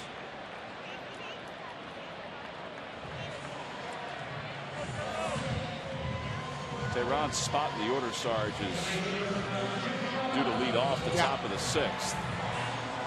That's why I think you see action in the Atlanta Braves bullpen. Usually when you're behind like that, he is a rookie, and they're not going to stretch him out, even though he has been pitching in the minor leagues. They have an opportunity to have a pinch hitter with the bullpen they have. I would think they would actually do that going to the 6th. So it's nothing about the way he's pitching. It's more that they don't have any runs tonight. Exactly. But if you have maybe a Derek Lowe out there, it's 2-0. A manager, because he's a veteran pitcher, might elect to let him go on and pitch a few more innings, providing that this pitch count is down. 1-0 the count to Rollins, and the pitch. Low it in, 2 balls and no strikes. Hey, speaking of Derek Lowe, how about we came to find out, we said last night that we thought there was something wrong with his foot. Yeah. Second inning, a blister started to form on his foot. Derek's a warrior. I mean, you'd almost have to cut it off before he'd come out of a ball game. You saw him kicking his leg and shaking it, so obviously it was bothering him. So to continue to pitch the way he did and effectively, you got to give him a lot of credit. 3-0 the count to Rollins. Taking all the way, ball 4. The Phillies have a 2-out base runner. 18th time this year Rollins has walked. Or I should say 19th time. And here's Victorino, who's 0 for 2.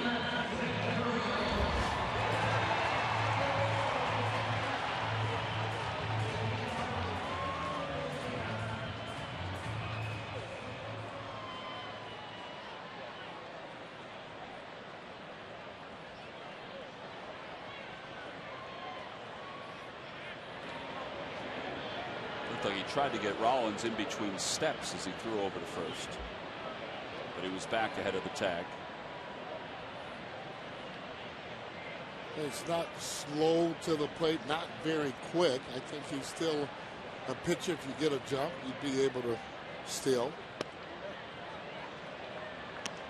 Just warm up. It kind of curls back just a little bit before he gets ready to come home with the ball. Not using a slide step so far, which means that he wouldn't pick the foot up very far as he goes home. They pitch out. They thought Rollins might be off and running. It's 1 ball and 1 strike.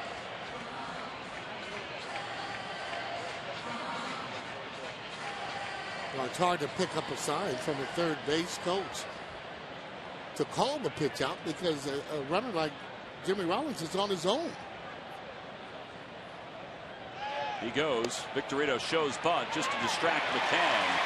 And it's a stolen base for Rollins, his 8th of the year. Well, that's what I was talking about, the jump. He stole that on the pitcher all the way. Excellent jump. But watch this. There's that curl I was talking about. Good job by Victorino impeding that vision. Steals the base with no problem.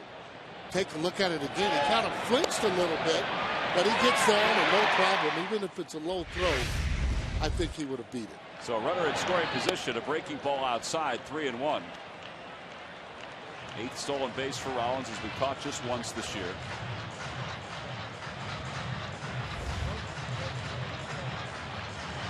Kind of wondering why he didn't run in the first. That's a big part of Jimmy Rollins' game is the running game. In the air to right center field. Hayward on the run into the alleyway. He's not going to get there. 1 hop off the top of the wall. Rollins will skate home. Victorino gets to third, and the Phillies lead it 3-0. Big, huge. Clutch hit, 2 outs. Ball hit right in the gap. He splits the gap.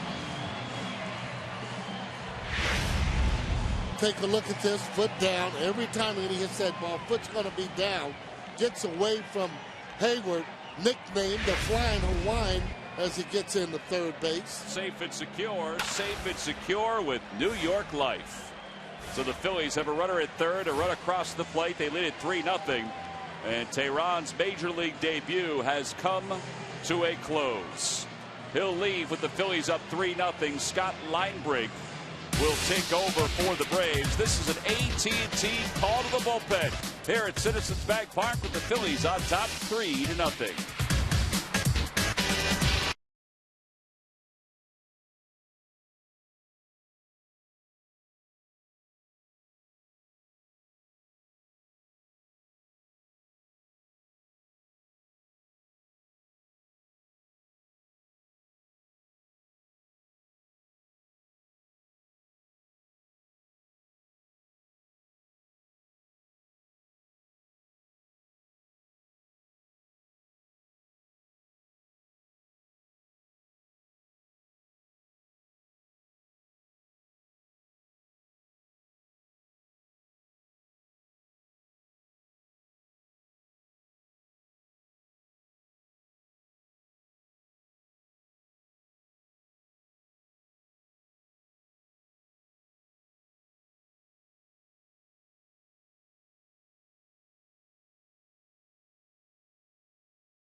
Third base umpire Juan Samuel was also in on the conversation. Victorino just picked up his third triple of the year as he drove home Jimmy Rollins and sent Julio Tehran to the showers. Scott Linebrink takes over here in the bottom of the fifth with the Phils up 3-0. Linebrink, this is his 16th game. Well, Tehran's night is over. He didn't pitch badly in his major league not debut. at all. This kid's 20 years old, throws the ball up near 94, good changeup, pretty good breaking ball. You'll see him again, and he'll learn from this situation. Placido Polanco swings at the first pitch and fouls it back. No balls and 1 strike to count to Polanco. 0 for 2. Usually advantage would go to the pitcher when you haven't seen them. You got to give the hitters a lot of credit for hitting a pitcher they haven't seen. Had a good fastball. Didn't think he threw enough off-speed pitches, but, you know, again, young, 20 years old. Fly ball down the right field line. That'll be out of play, and it's 0-2 now to Polanco. Nice catch by that fan there. See what Polanco's done against Linebrink for his career. 5 for 10 against him.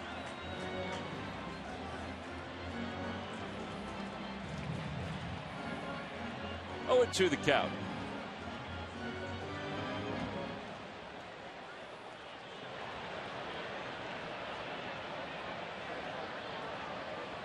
Polanco's reached base safely in 29 straight games. Fights that one off at a Hook's foul. He might need a new bat. Well, here's a good indication where Polanco being able to hit the ball left, right, up the middle. Put some of that Manny Mota stick on the ball. It's kind of like rosin. It's kind of sticky where you'll have a better grip. It's a mixture of rosin and pine tar. Is that what it is? I don't know what it's a mixture of, but I know that it is pretty sticky. And it does give you a tremendous grip. I think we investigate that in the next day or so. Okay. Try to find out what the ingredients are. There's all the equipment used in the on-deck circle. Some weights. There's Ryan Howard's bat. There's the Manny Mota stick right there.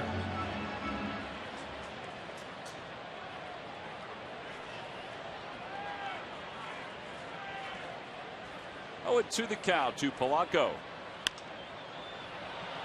Pop up, foul territory, first base side. Freeman on the run, and he makes a heck of a catch with his back to the infield. And the side is retired. Phillies do get a run on the triple by Victorino. They leave one. We go to the 6th.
Hits in April and a personal best 19 RBIs during the first month. The power and production of these two Phillies is brought to you by Independence Blue Cross. More than ever, we're here for you every step of the way. Ryan Howard hit career home run number 260 tonight, and he moved into sole possession of second place all time in Phillies history. And how about this, Sarge? Liz Ennis, who is Del Ennis's widow, sent a note to Ryan as soon as he reached that milestone, which Bonnie Clark, the Phillies vice president of public and media relations, just gave us. Said, Ryan, continued success as you add to your home run total for many years to come. Congratulations on your new place in Phillies history. She just did this a few minutes ago. I mean, that's unbelievably classy, isn't it? It's so much class there. And again, another indication of all the class people that the Phillies have had around in the organization for a long, long time. And it doesn't get any better than this from Liz Ennis there. And I'm sure Ryan Howard will definitely appreciate that. Joe Mather greets J.C. Romero with a fly ball foul down the right field line. Romero takes over for Kendrick. Mather pinch hits for Linebrink. Kyle Kendrick tonight went 5 innings. JC, no wins, no losses, a 2.70 earned run average, 5 strikeouts and 6 2/3. Liz was looking to send a telegram to Ryan. Western Union? Yeah, but she realized that they don't send telegrams anymore, so she did the next best thing, which is probably the best thing, and she contacted the Phillies, and this note will be waiting for Ryan when he arrives at his locker after the game. Wow. I mean, that's one piece of the Phillies' legacy onto another. No doubt. Very impressive. Well, you know that Liz is watching the games then constantly. Well, and Dell had such a great career. He's a Philadelphia guy. Mather lines one deep down the left field line. Hooking. Stays fair. Just inside the line. Ibanez plays it off the wall. And Mather slides in safely with a leadoff pinch hit double.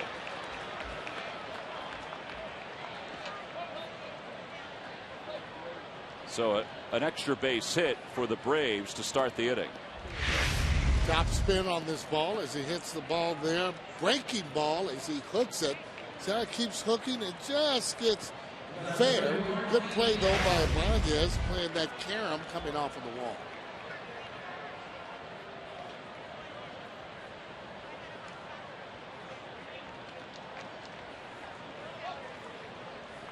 So now Martin Prado 0 for 2 against Kyle Kendrick.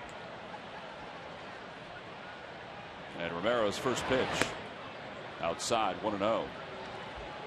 Kendrick 5 strong innings tonight. He did a well of a job. He allowed just 2 hits, a walk, and 3 strikeouts. Making his first start since the 1st of October of last year. And now the bullpen needs to get 12 outs.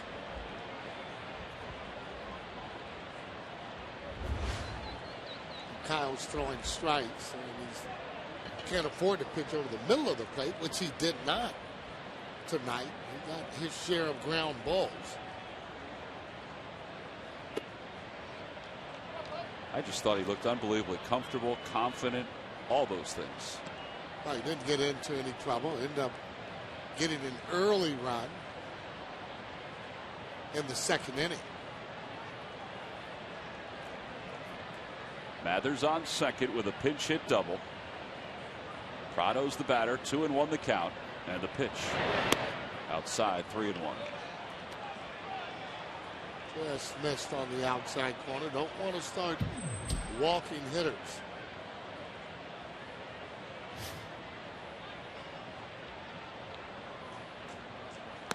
Oh, there's ball 4, and now there are 2 aboard.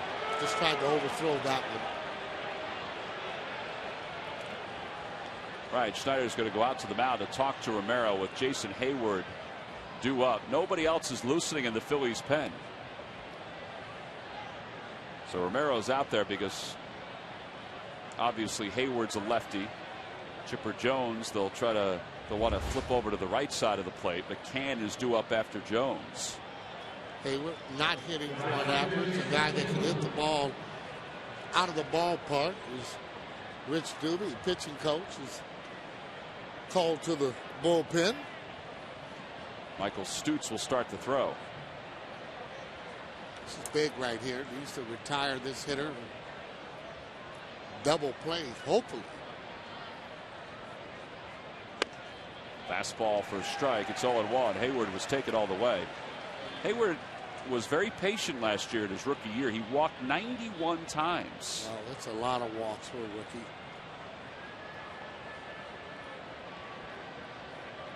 I say that because usually you're pretty anxious most of the time. Broke his bat, grounder back to the mound. He goes to third for 1. That's all they'll get. Wow. Right play, Sarge? Not for me. Now, maybe he thought he couldn't, turn to. He cut the front runner off. Hayward does have good speed. But that play there, if you can get it turned to second and throw the ball there, we'll take a look at this. You see, that's right back to him. Hayward just out of the box there. And look where all the runners are going to second base right in here. You can see him right there. Here's Hayward right there. And instead he chooses to get the lead runner. Now Chipper Jones is the batter. And he is potentially the tying run with just 1 out. He may not have the same pop from the right side as he has from the left. As you saw from those numbers, he's got a good batting average. 1-0 the count. Fly ball down the right field line. Francisco has room. It's playable. And he makes the catch. The runner's tag. Hayward going to second. The throw. He's safe. Wow. Boy, he took a chance. Wow. Laz Diaz hearing it from Rollins. We got to take a look at that again. In fact, Polanco threw his arms up. Francisco can't believe it. Ibanez was signaling out. But Laz Diaz saw it a different way. Well, take this throw there. Francisco sets up, throws the ball. Oh, they got him on the back. Let's see here again. He is out by a hair. By a hair he got him. I mean, it was close. It looked like Hayward's hands were pointed up. So before his palms hit the bag, that's when Rollins hit his foot. Well, I tell you, that's taking a chance. But again, when you take a chance, you're trying to force things. Hayward did that. when you're safe, you're safe. McCann hits one back toward the middle. Rollins is there, right around the bag, and the inning is over. J.C. Romero ran into a little trouble, but then got out of trouble. He made some pretty good pitches to the meat of this Braves order. We go to the bottom of the sixth with the Phillies on top, 3-0.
Bank. We're for homes. Talk to us today about how we can help guide you to the loan that's right for you. By W.B. Mason. Who but W.B. Mason for amazingly low office product prices. And by Chevrolet. See your local Chevy dealer or visit ChevyDealer.com. This has been a rather entertaining game here at the ballpark as we go to the bottom of the sixth. Last night, Cliff Lee struck out 16. Derek Lowe had a no-hitter through 6. So that was entertaining. George Sherrill takes over as we go to the bottom of the sixth for Atlanta. He's their third pitcher of the night. 12th ball game for Sherrill, a 3.00 earned run average. 6 strikeouts in 6 innings. He'll take over for Scott Linebrink and face Ryan Howard, Ben Francisco, and Raul Ibanez.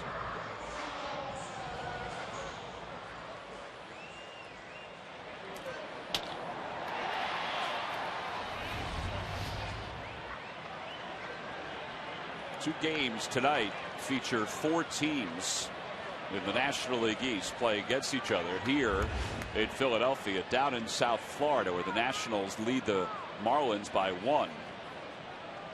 The other team in the East, the Mets, are playing the Dodgers. And even though we're at May 7th, these games between the divisions are pretty impressive, and you need some big hits, and Ryan Howard certainly had one. 431 feet for Ryan Howard. And he takes a strike. It's 0-2.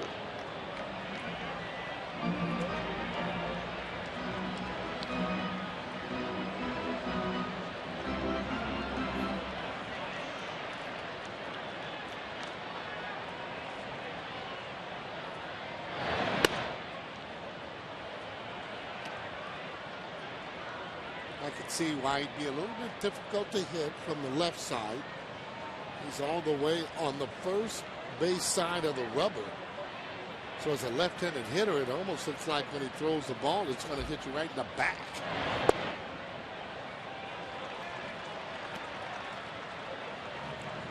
Did you ever have any regrets being a right-handed hitter instead of left-handed hitter? I mean, you think about it later on, but I was really glad to make the choice, stay on the one side. Did you ever tinker with being a left-handed hitter? Yeah, I sure did. I think all of when you're coming up, you switch on that left side or take some batting practice from the left side, but you really got to have a good stroke in order to maintain both of them. Well, that ball's hit pretty hard. Uggla knocks it down, tumbles, and still throws Howard out.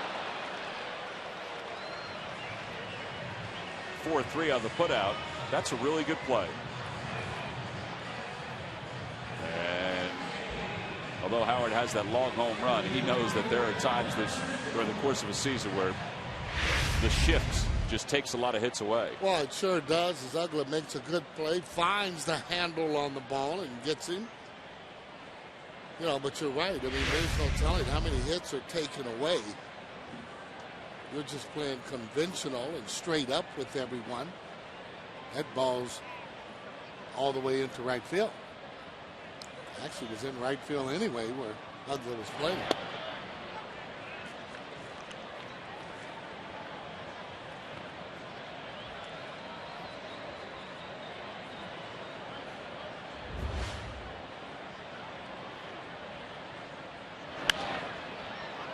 Freeman will give this a look, and it should slice out of play, and it does.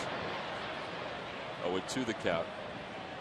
You know, I asked you about, do you ever have any regrets, Sarge, being a right-handed hitter?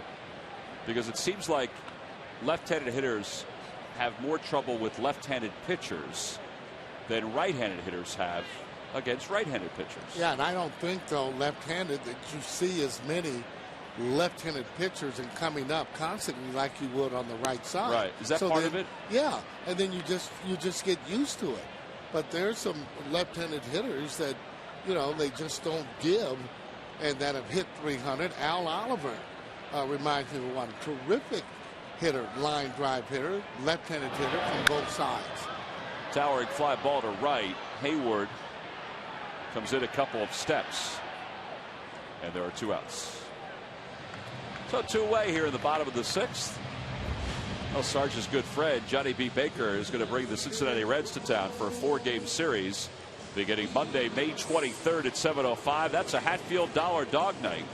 Tuesday the 24th, the Roy Oswalt Bobble Figure 8, compliments of Toyota.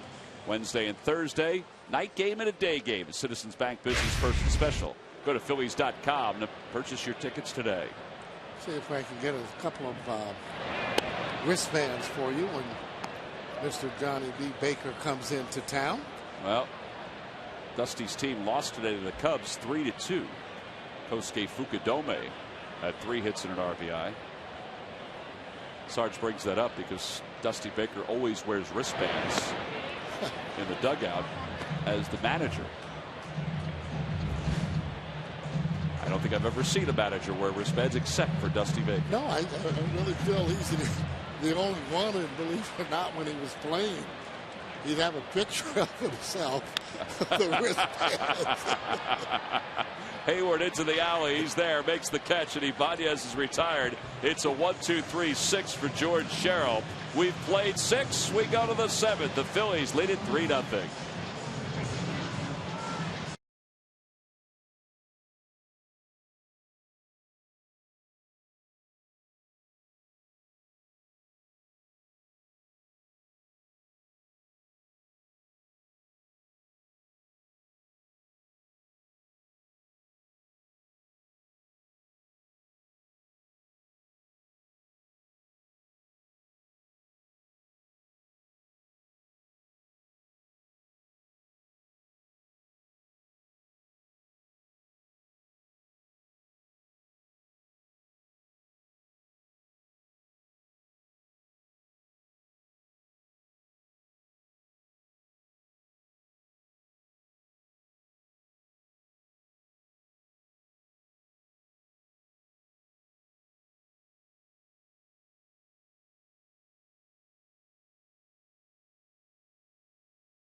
Well, it's time now for the Verizon Wireless Game Summary. Good ball game here tonight. Great job by Kyle Kendrick. Young pitcher Julio Teheran gave up 3 runs in 4 2/3 innings. Brian McCann, Dan Uggla, Joe Mather with the hits. Ryan Howard, 35th career home run against the Atlanta Braves. I mentioned what Kyle did, and Ryan's home run tonight put him past a guy who was not only a tremendous player in this town, but a really good person. I was lucky enough to get to know really well Del Ennis.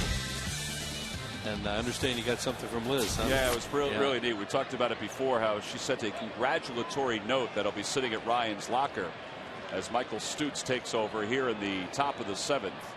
Well, Liz is a great baseball fan. That's nice, and a class person. And she used to come to Dream Week with us. It's now called Fantasy Camp, but it was called Dream Week when we first started it.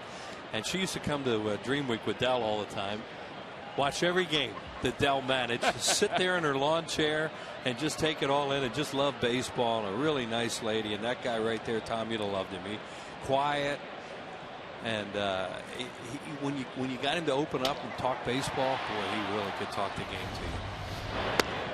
Well, he was inducted into the Phillies Wall of Fame in 1982. He played from 46 to 56 with the Phillies. And he could knock in runs. 259 home runs, of course, 2,063 hits. He drove in 100 RBIs 6 times with the Phillies and 7 times overall. And you were telling me the other day that in 50 with the Whiz Kids, I mean, he drove in a boatload of runs. I think it was 120 some. 123, I think. 123 may have led the league in RBIs that year. And you know, he and Ryan Howard would have had some good talks, because Del liked to talk the game. As I said, he was a real quiet guy, but had kind of a strength about him that when you were around him, he was just fun to be with. Back toward the middle, that was a spinner, and Rollins takes care of Uggla. 1 away here in the 7th. It was fun to get him talking about Mays and Jackie Robinson and Campanella and Hodges and all those great Dodgers and Giants teams that they did battle with in those years. And Del had some great stories. Did he talk at all about the 50 World Series? Oh, yeah. Disappointed because they didn't hit in it, you know, and they got swept out. You know, they didn't have Kurt Simmons, of course, you know, who was in the National Guard, and Jim Constanti, who had been a relief pitcher, had to start the first game. But still, they just didn't score in that World Series. They ran into obviously a very tough New York Yankees team. 126 RBIs in 1950 for Del Ennis. Freddie Freeman takes a pitch inside for Michael Stutz, and it's 1-0. He played right field on the Whiz Kids, too. Everybody thinks about him as a left fielder, but Dick Sisler played left. And Dick Sisler, of course, hit the home run to send the Phillies into the World Series. 1 ball, 1 strike the count. Well, it's neat to see Ryan and anybody else climb the ladder in all-time numbers in Phillies history, because it's enjoyable to watch them, but it's also enjoyable to kind of revisit the history of the game a little bit. Well, you know, we're lucky enough in my generation to see them as players and get to know them as people, and I consider that a very, very fortunate to have been able to do that. 1-2 pitch to Freeman. Off the end of the bat, a fly ball down the right field line, foul territory, or can't get there. Well, he can run. He really covered a lot of ground. He really can run. Well, if Ryan Howard catches the next guy on the list, he'll hit a lot of homers. Oh, yeah. Oh, these lucky fans are tonight's Citizens 7. They will receive a prize pack courtesy of Citizens Bank. Citizens Bank with the most 7-day branches in the Philadelphia area. To find a branch near you, visit citizensbank.com.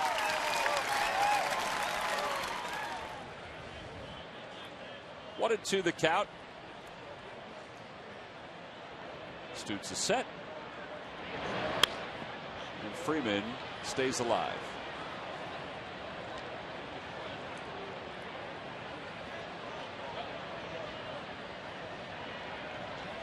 Phillies added Scott Matheson to the roster for today's ball game. Matheson was added when Roy Oswalt was put on the DL, so there is an extra pitcher. Actually, there are 2 extra pitchers in the Phillies bullpen compared to last night. There's Scott up from Lehigh Valley. Yeah, and they knew they would need more pitching tonight with Kyle starting the game, and didn't know how far it could go. Oh boy, that was a pretty good breaking ball right there by Stutz. It may have come across the plate a little low. Young player, as Charlie looks on there, a young player, Freddie Freeman. He really has a good eye. He doesn't chase much. It's that one hard, and it's into right field, a base hit. So 1-out single by Freddie Freeman. He's aboard here in the 7th. He just looks like he could be a really good hitter in his career because, as I said, he doesn't chase. His swing is short. He looks like he can hit some home runs too as he gets older and gets an idea of the strike zone and how to pull better and all that. But he just looks like he has a chance to be a good hitter. Watch this. Real loads up and real quick. And hooks that ball in the hole. He's had his struggles this year because it's a hard game. Now Gonzalez with 1 out. Stute starts him off with a slider. Brian's done a good job tonight back there. Brian Schneider, he's done a tremendous job filling in for Carlos Ruiz. But with these first ball, fastball hitters, these aggressive guys like Gonzalez, he's done a really good job of keeping them off the fastball early in the count. And, as you called it, Tom, a breaking ball there, and you saw him way out in front because he's swinging there.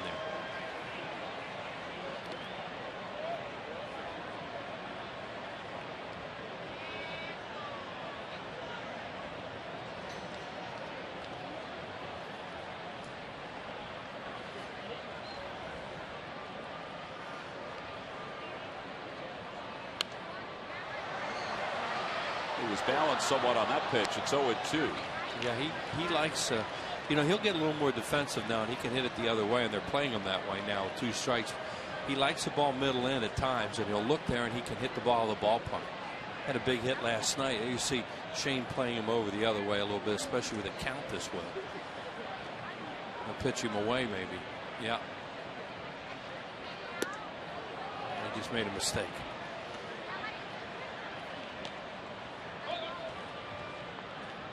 With Roy Oswalt being placed on the disabled list, Charlie Manuel, Rich Doobie, they decided to go with Kyle Kendrick tonight, and he pitched very well through 5. J.C. Romero pitched a scoreless 6th inning, and now it's Michael Stutes here in the 7th. And a towering pop-up. Few steps into left field, and Rollins puts it away. And there are 2 outs as Freeman goes back to first. Good job by both Brian and Michael Stutes there of throwing him off-speed stuff, and then going after him with a high fastball out of the strike zone. He got himself out. And a good pitch by Stutes and a good call there for the fastball up like that.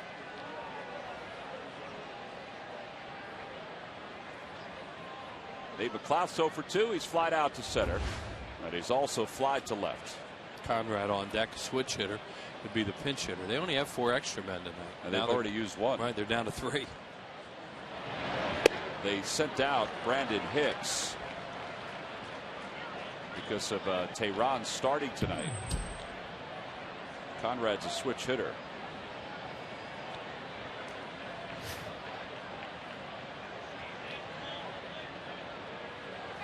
The 0-1 pitch to McLeod. Slider that doesn't break. It's 1 ball and 1 strike.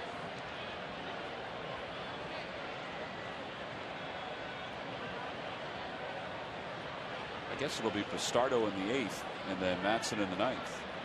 That's the way it seems to be drawn up now. He got it on the hands over toward the Braves dugout. Schneider is there and he puts it away. Nice job all the way around. Schneider, Stutes, they leave 1 here in the 7th. No runs, 1 hit, 1 man left. Time to stretch here in Philadelphia.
Valdez answer. Wheels, what player, and I know it's on the tip of your tongue, Yeah, right. turned the only unassisted triple play in the Atlanta Braves history? You know, I don't have any idea, but I'm going to give you the first name that came to mind. What was it? Glenn Hubbard. Glenn Hubbard. Wheels would be incorrect. Okay.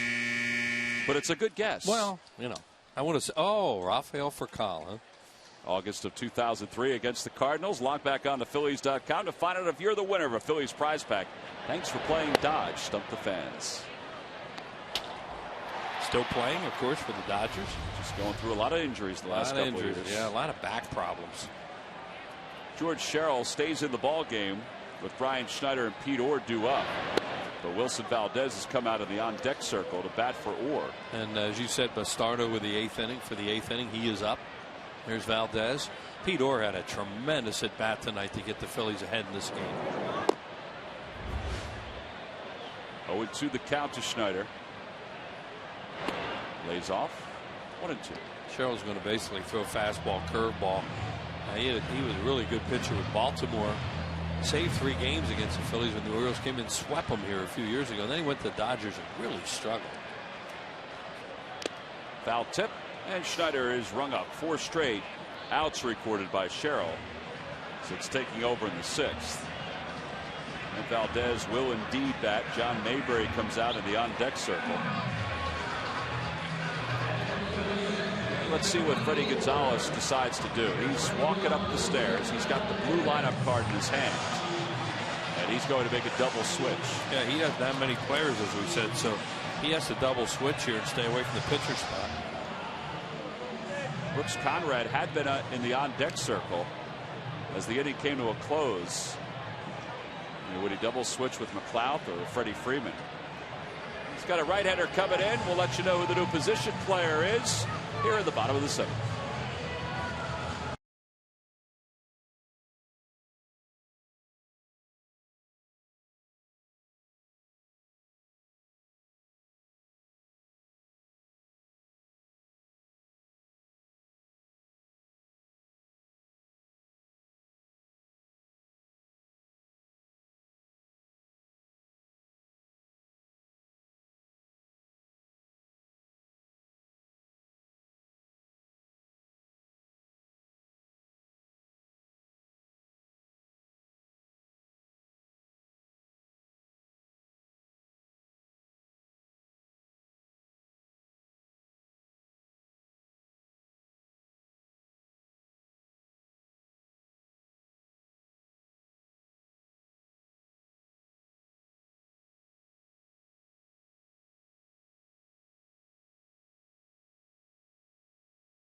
Freddie Freeman, he'll bat 9th.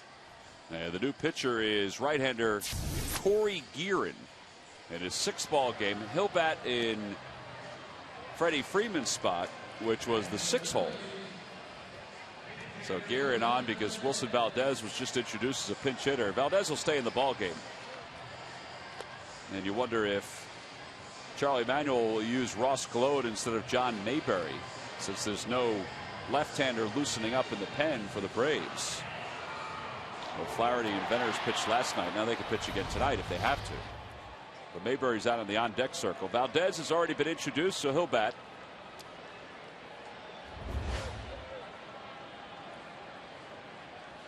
Overall hitting .247. No home runs, 7 RBIs. There's John.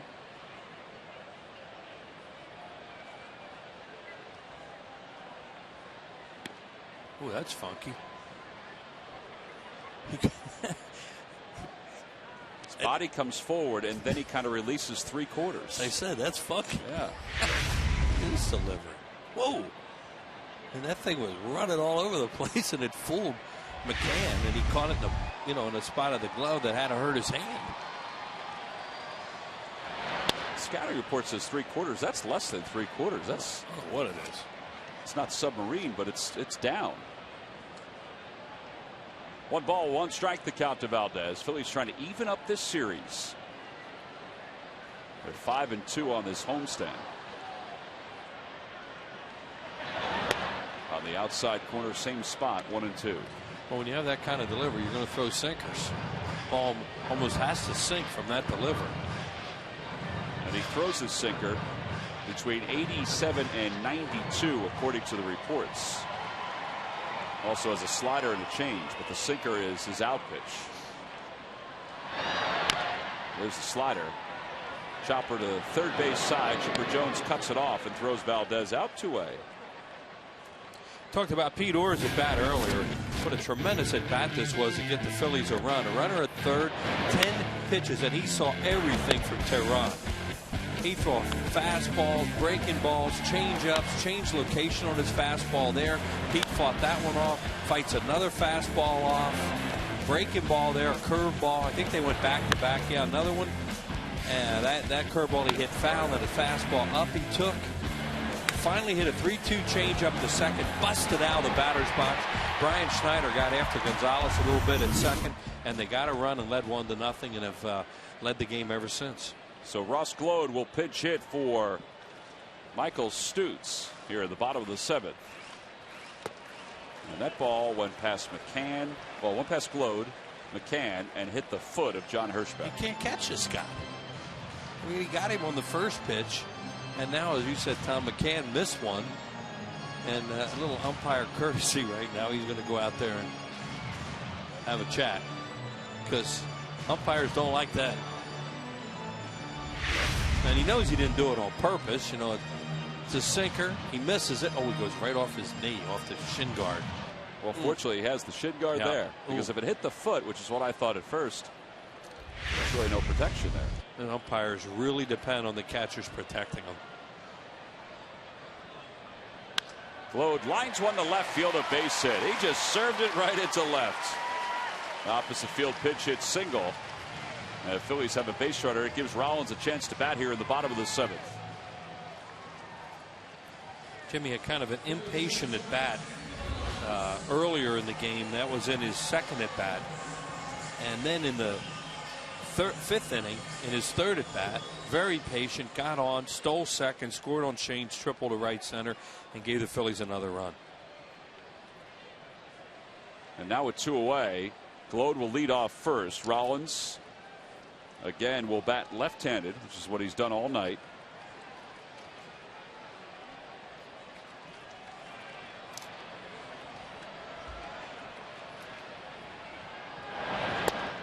Jimmy Rollins has more stolen bases than the whole Atlanta team.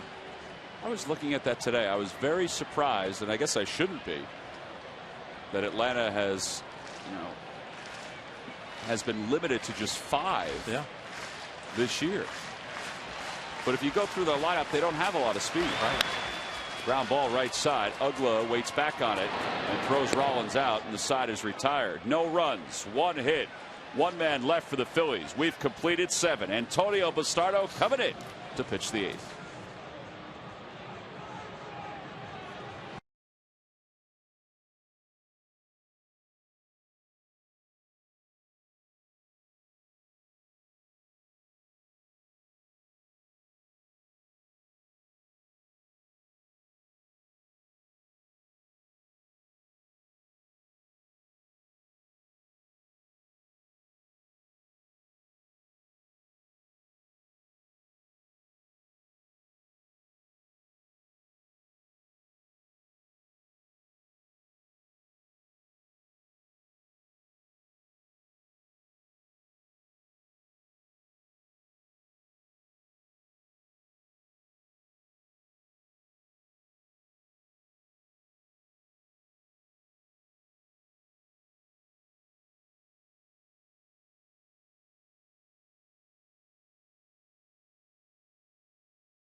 No blackout dates. By Jeep brand, we don't just make SUVs, we make history. And by McDonald's, I'm loving it. A Liberty Bell on display here in Philadelphia. I drove by Independence Hall the other day, and it was packed. Wilson Valdez is staying in the game. It's a great city in so many ways, and so many ways about it. It's such a great city, and the history here is just amazing. 13th ball game for Bastardo, 1-0 with a 1.50 earned run average. We were down in Center City because of the Ashburn Callis Foundation dinner. This was this past Monday that Ruben Amaro was hosting. It was a great event, and talk about some heavy hitters. Chase Utley was there, Roy Halladay was there, Carlos Ruiz was there, and he was funny. And Sarge was there, Wheels, myself, L.A., Marty Bystrom was there, Ricky Bottalico. Great night. And they raised a lot of money for the Ashburn Callis Foundation. Will be put to use to help some of the youths in the area get a chance to play some ball. Brooks Conrad, a switch hitter, will face Antonio Bastardo to lead off the 8th. And he fouls the first pitch back. It's 0-1. See where the Phillies are right now. You know how a season shakes out. There's so many different aspects to it. And right now, how about Michael Stutz and Antonio Bastardo, how big they are to this club as far as their bullpen goes. Who'd believe it?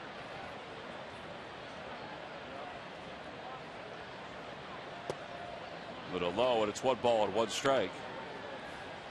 Well, Charlie Manuel has had to deal with the injuries the last few years to some of their stars. Last year it was the position players. This year it's the pitchers.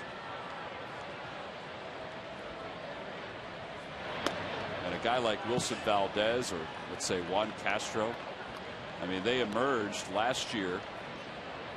In Valdez's case, he's kind of found a home here in Philadelphia. Well, that's what happens. If you're going to be a good team, you're going to have a lot of people contribute in the course of 6 months. And it started early for the Phillies this year. Started early last year. Yeah, with Jimmy Rollins' calf injury, the first strain, which was opening day here after a week on the road. And Valdez wound up playing 111 games. He's the one thing you know. Obviously, you don't want to walk the leadoff man, but this leadoff man's a 9-hole hitter technically. So you're turning it over to the top of the order and the good hitters. So you have to really challenge this guy now. 3-1 pitch. Inside and low, ball 4. So Bastardo walks Conrad to start the 8th inning. That was a good at bat by Conrad. You know, his team's down by 3 runs. Why come up there hacking?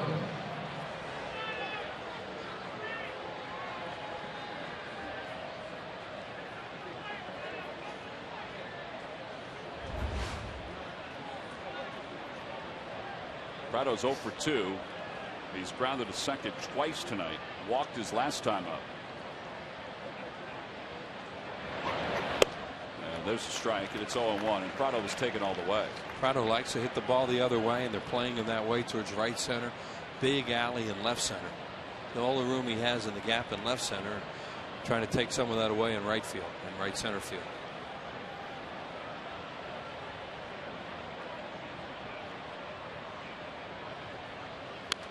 Prado's kind of an inside-out guy when he swings the bat. He's a good hitter, makes a lot of contact, but you watch him how he drags the bat through the strike zone, really drives the ball the other way.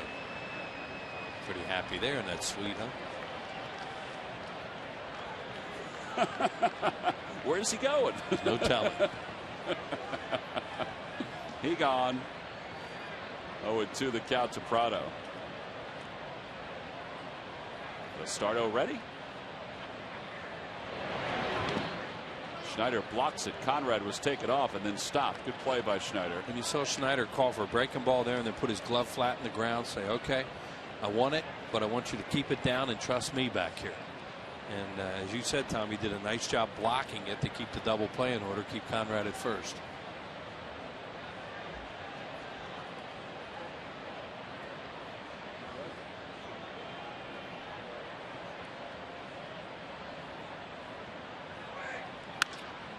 Fly ball to right. Francisco heads back to make the catch. Oh, there's the first out.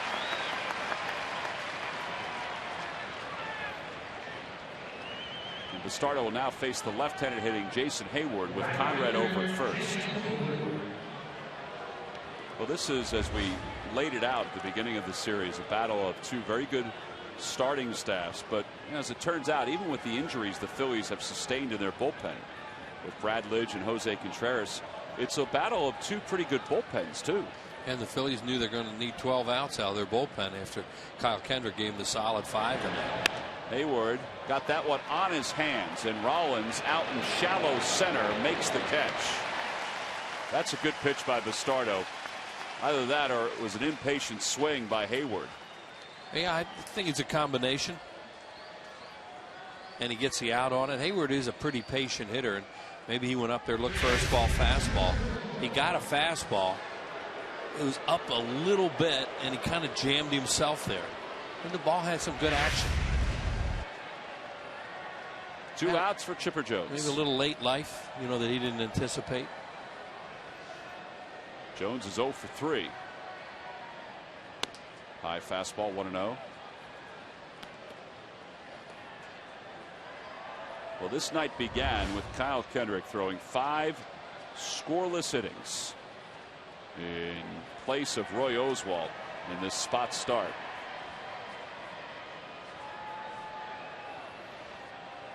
Something you don't normally see is Matson's up throwing already, which off the end of the bat. Victorino got a late start. Here he comes. He's there, and he puts it away. Doesn't mean anything, but they were getting him ready, and they needed him in this inning. Yep. The Braves go down quietly. We go to the bottom of the 8th, and Victorino will lead it off, followed by Placido Polanco and then Ryan Howard.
Going to Phillies.com.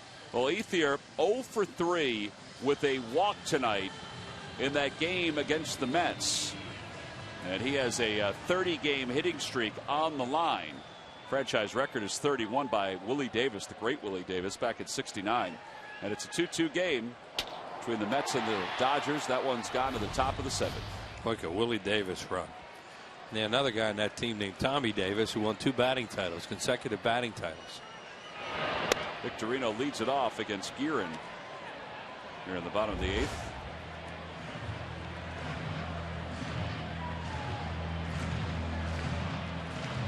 Victorino's RBI triple in the 5th gave the Phillies their 3rd run. Chipper Jones is playing in on the grass, and that one is foul up the first base line. The Victorino bunted a lot in spring training. Got on everybody's reports, I guess, and season start he hasn't bunted a whole lot.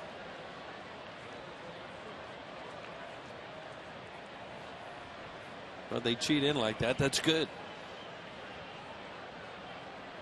Now you can back up with 2 strikes.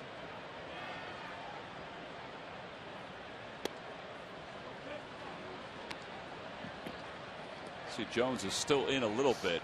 He's about even with the bag at third. The rest of the infield is set back, including Conrad, the first baseman. 1 ball, 2 strikes, the count. Opposite way, on the run, Prado over toward the corner. He makes a diving grab. Wow, that was a heck of a play by Martin Prado. Man, that ball was slicing away from him. Exactly, and this guy is an infielder who's, playing the outfield right now to keep his bat in the lineup. That is just a great play. Full extension, slides along the warning track. He might have scraped his chin on that baby. Here's another look at it. Shane had to think he had a double, probably a triple, because he would have splattered himself out there. And by the time he could have picked it up, he would have been at third. So Prado still trying to get the warning track off his shirt, out of his pants. Here's Polanco with 1 away. Well, we've seen 2 really good plays by the opposing team's left fielder this year here at this ballpark. Ryan Braun made that unbelievable play in that Brewers series. It was similar to that. He didn't leave his feet. Yeah, that was a ball hit by Jimmy Rollins. Looked like a 2-run double. Ball sweeps outside, 2-0.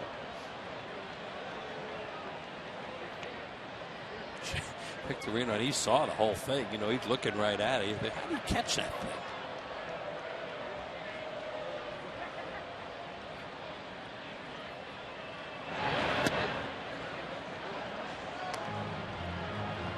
Nobody in the bullpen for the Braves with Howard on deck.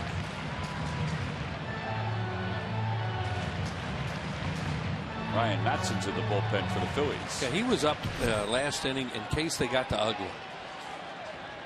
The starter was going to pitch to McCann if Jones had done anything. And then if Ugly came up, Ryan Madson was going to come in this game, it looked like, in the 8th inning, and then hopefully, get out of the 8th, pitch the 9th, and now you don't have to worry about it. It's 3-1 to Polanco.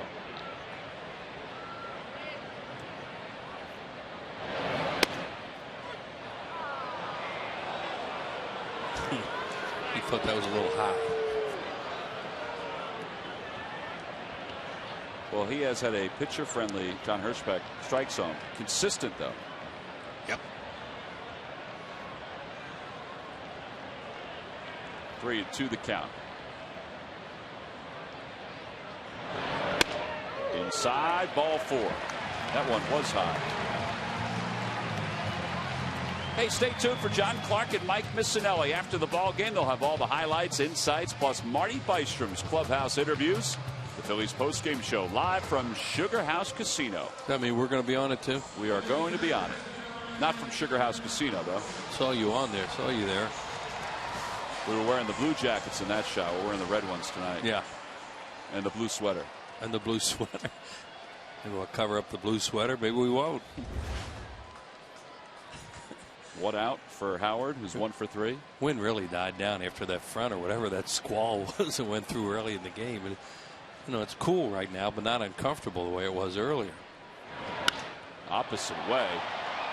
And he hit that one hard, but he sliced it foul. That's a good way to approach his sinker ball pitcher, too, is try and hit it the other way. Ugly can't play him in right field now because Polanco's, you have a base runner with 1 out. So the second baseman is deep. If you look at those guys catching the ball out there, second baseman's deep, but not in the outfield. Chipper Jones is over in that side, as you see. Gonzalez stayed at short. Didn't pull the trigger. Good thing it was inside. And it's 1 ball and 1 strike.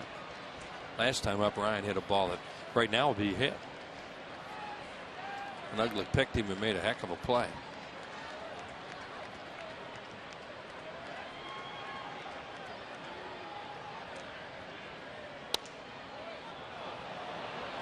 Phillies trying to pick up a victory here, even the series, gain a game on the Braves, who are in 3rd place, and possibly gain a game on the Marlins, who are trailing the Nationals in the 9th. And again, as Charlie Manuel laid it out in spring training, don't think you can't win or lose the division in the first 2 months. Get as many wins as possible. Right, especially in this stretch they're in right now, playing all these division rivals. And you want to win series. There's Derek Lowe, pitched really well last night with that silver dollar sized blister on his foot. Look out. Ball hit off the front of the suite level and shot down, and the Navy got it. Yeah, the Navy got it. That's right. That went right into the Navy, and they made the play down there. Anchors away, me boys. Chance of USA, USA. That was beautiful. That is great. Perfect timing. Huh? Folks didn't even realize that Ryan Howard went down on strikes. Well, he threw him a frisbee after all those sinkers. There's the guys right there that got the baseball. He's explaining it now. I knew it was going to hit up there, and I just turned around and came right at him. And think about how hard that ball hit the facing of the suite level. That's very hard. He's sitting down about 10 rows from the dugout. That was a serious ricochet. Francisco's 0 for 2 with a walk. Phillies lead it 3-0 here in the bottom of the 8th. On the outside corner. I figure that's a Navy, or unless it's the Coast Guard.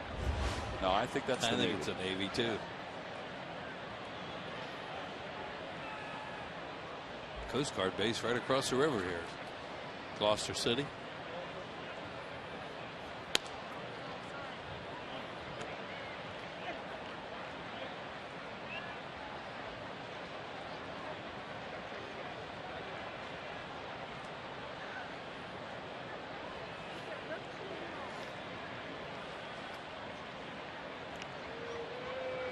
Blanco had a very short lead.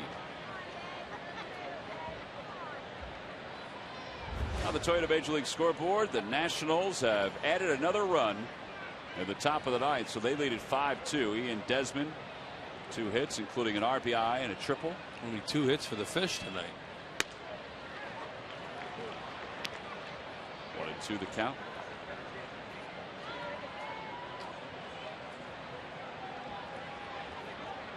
Those games are being played down in South Florida, too. Yeah. Sean Burnett's in the game for Washington. There goes the runner. Pitch is pulled toward third. Jones stays down on it. Polanco keeps on running. They throw out Francisco, and the side is retired. So the Phillies go down quietly here in the 8th, and now it's on to the top of the 9th. Navy and all, with the Phils up 3-0. Put your mind at ease.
Pre-game party areas for groups of 20 or more are perfect for entertaining. That's not only entertaining yourselves, but also family, friends, or business associates. A variety of party areas are around to choose from. Call 215-463-5000 and ask about pre-game parties at Citizens Bank Park. Phillies lead it 3-0 as we go to the top of the ninth. Ryan Madson is on to try to close the door for the Phillies. He has 2 saves and 2 opportunities. And he will face 4, 5, and the pitcher's spot, which is the 6th hole. Here at the top of the ninth, the Phillies looking for their 6th shutout of the year. And just want to beat these guys and then have a chance to win the series with a night game tomorrow. Win the series and finish off what has been a productive homestand, at least so far. Braves are a hot team, won 6 in a row. They will not go easily. You wouldn't expect them to, and Ryan Madson knows that. Phillies lost the first game of the series to the Braves in Atlanta and then beat them 2 in a row.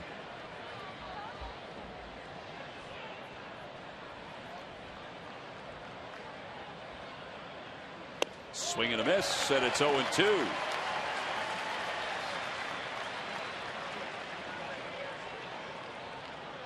Atlanta leads the league in shutouts with 6. Phillies are tied for second.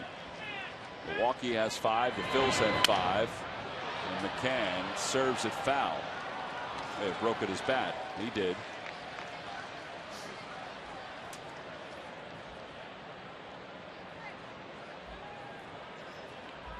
McCann has a base hit in 3 at-bats tonight. He singled to right earlier in the game. He's also grounded to short, and he's popped out to short. Tell you what, there's been some pitching going on here tonight between Kyle Kendrick and the Phillies bullpen. You kind of expect that when these two teams get together. They have good pitching. And Kyle Kendrick set the tone tonight. Did a tremendous job. Cole goes tomorrow night against Jair Jurgens. Another good pitcher. Sound like he may have broken his bat again. A soft grounder to second. Valdez is there. 1 away here in the ninth. Got him with it. Broke 2 bats on changeups.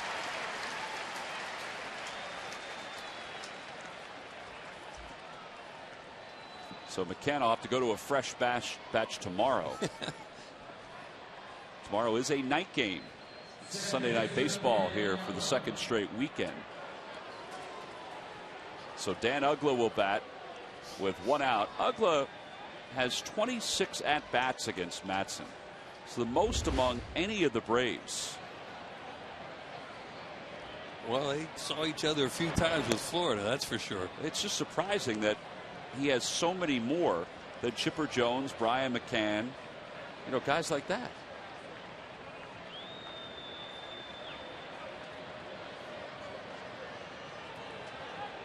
Want to know the count to Uggla. There's a strike. 95 on the gun. After the changeup. Madson's so lethal with fastball changeup mix, and cutter is his 3rd pitch. There's a guy that will be famous around here for a long time, huh? Eric Hinsky made the final out of the 08 World Series. Changeup low, 2 balls, 1 strike. And by coming over to the Braves, he knows that every time he's here in Philadelphia, he'll see visions of Brad Lidge and that shot of him striking out to finish off the World Series. Oh, what a magic night. 2-1 pitch.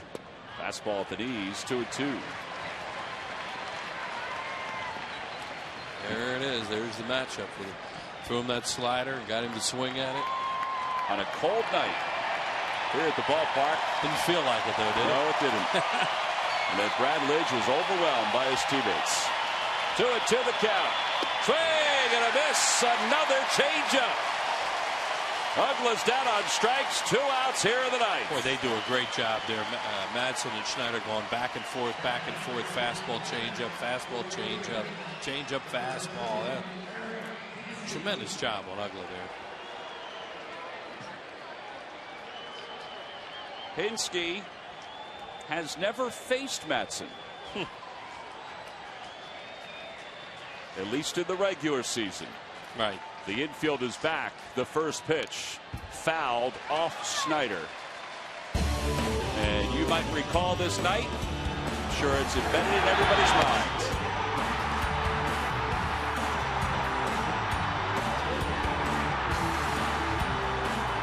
They're like little kids running in after that. What a great shot right there. Never gets old, does it? Nope. Ooh, that was fun. Hit toward the hole, a base hit. And Hinsky's aboard with 2 outs here in the 9th. So that'll keep it alive for Alex Gonzalez. Good piece of hitting there by Hinsky. A 97 fastball, just took it the other way. Rather him get a hit here than back in 2008. Yeah. Watching him take BP last night, and just having some fun every time he'd swing. I think, here's the last out. And he kept firing balls into the seats, thinking, oh, it was nice he didn't do that. Did he ever swing and miss in BP? No.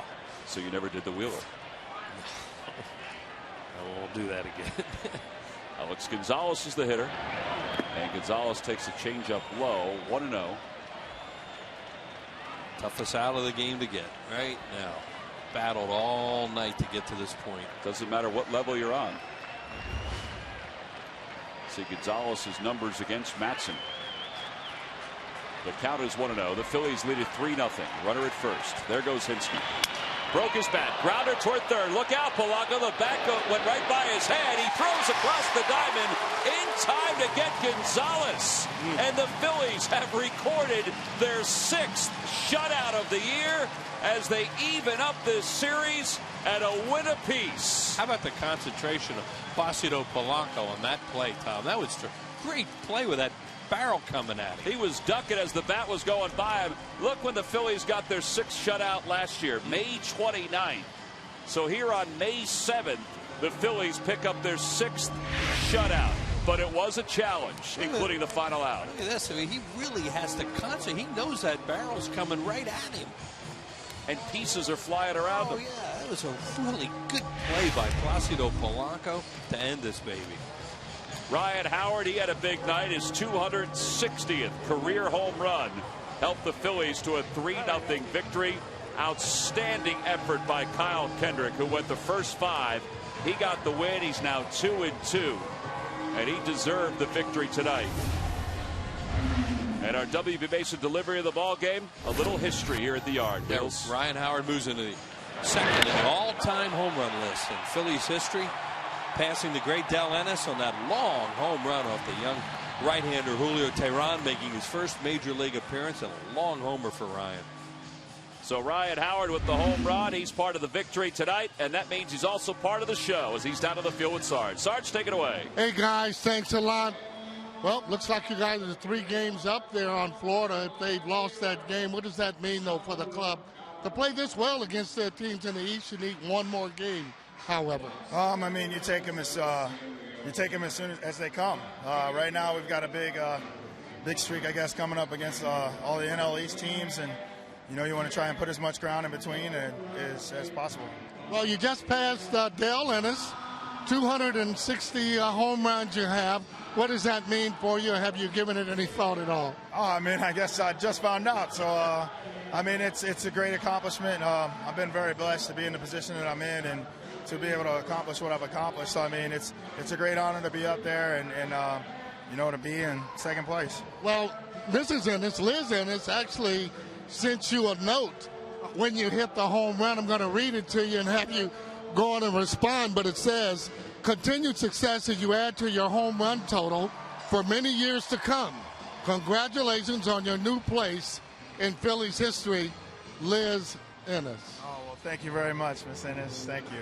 Well, just for her to be a Philly fan and for her to comment, that, a big place in history. Her husband was there, and for you to overcome that, she's a Philly fan and feels great about that. I mean, that's awesome. I mean, she didn't have to do that. That's a very class move, and I greatly appreciate it. That means that much more to me. Thanks for coming on. Appreciate it. Continued success. Guys? All right, Sarge, thank you very much. Our thanks to Ryan Howard. Our thanks to Liz Ennis for making this such a special night here at the ballpark as the Phillies win it 3-0.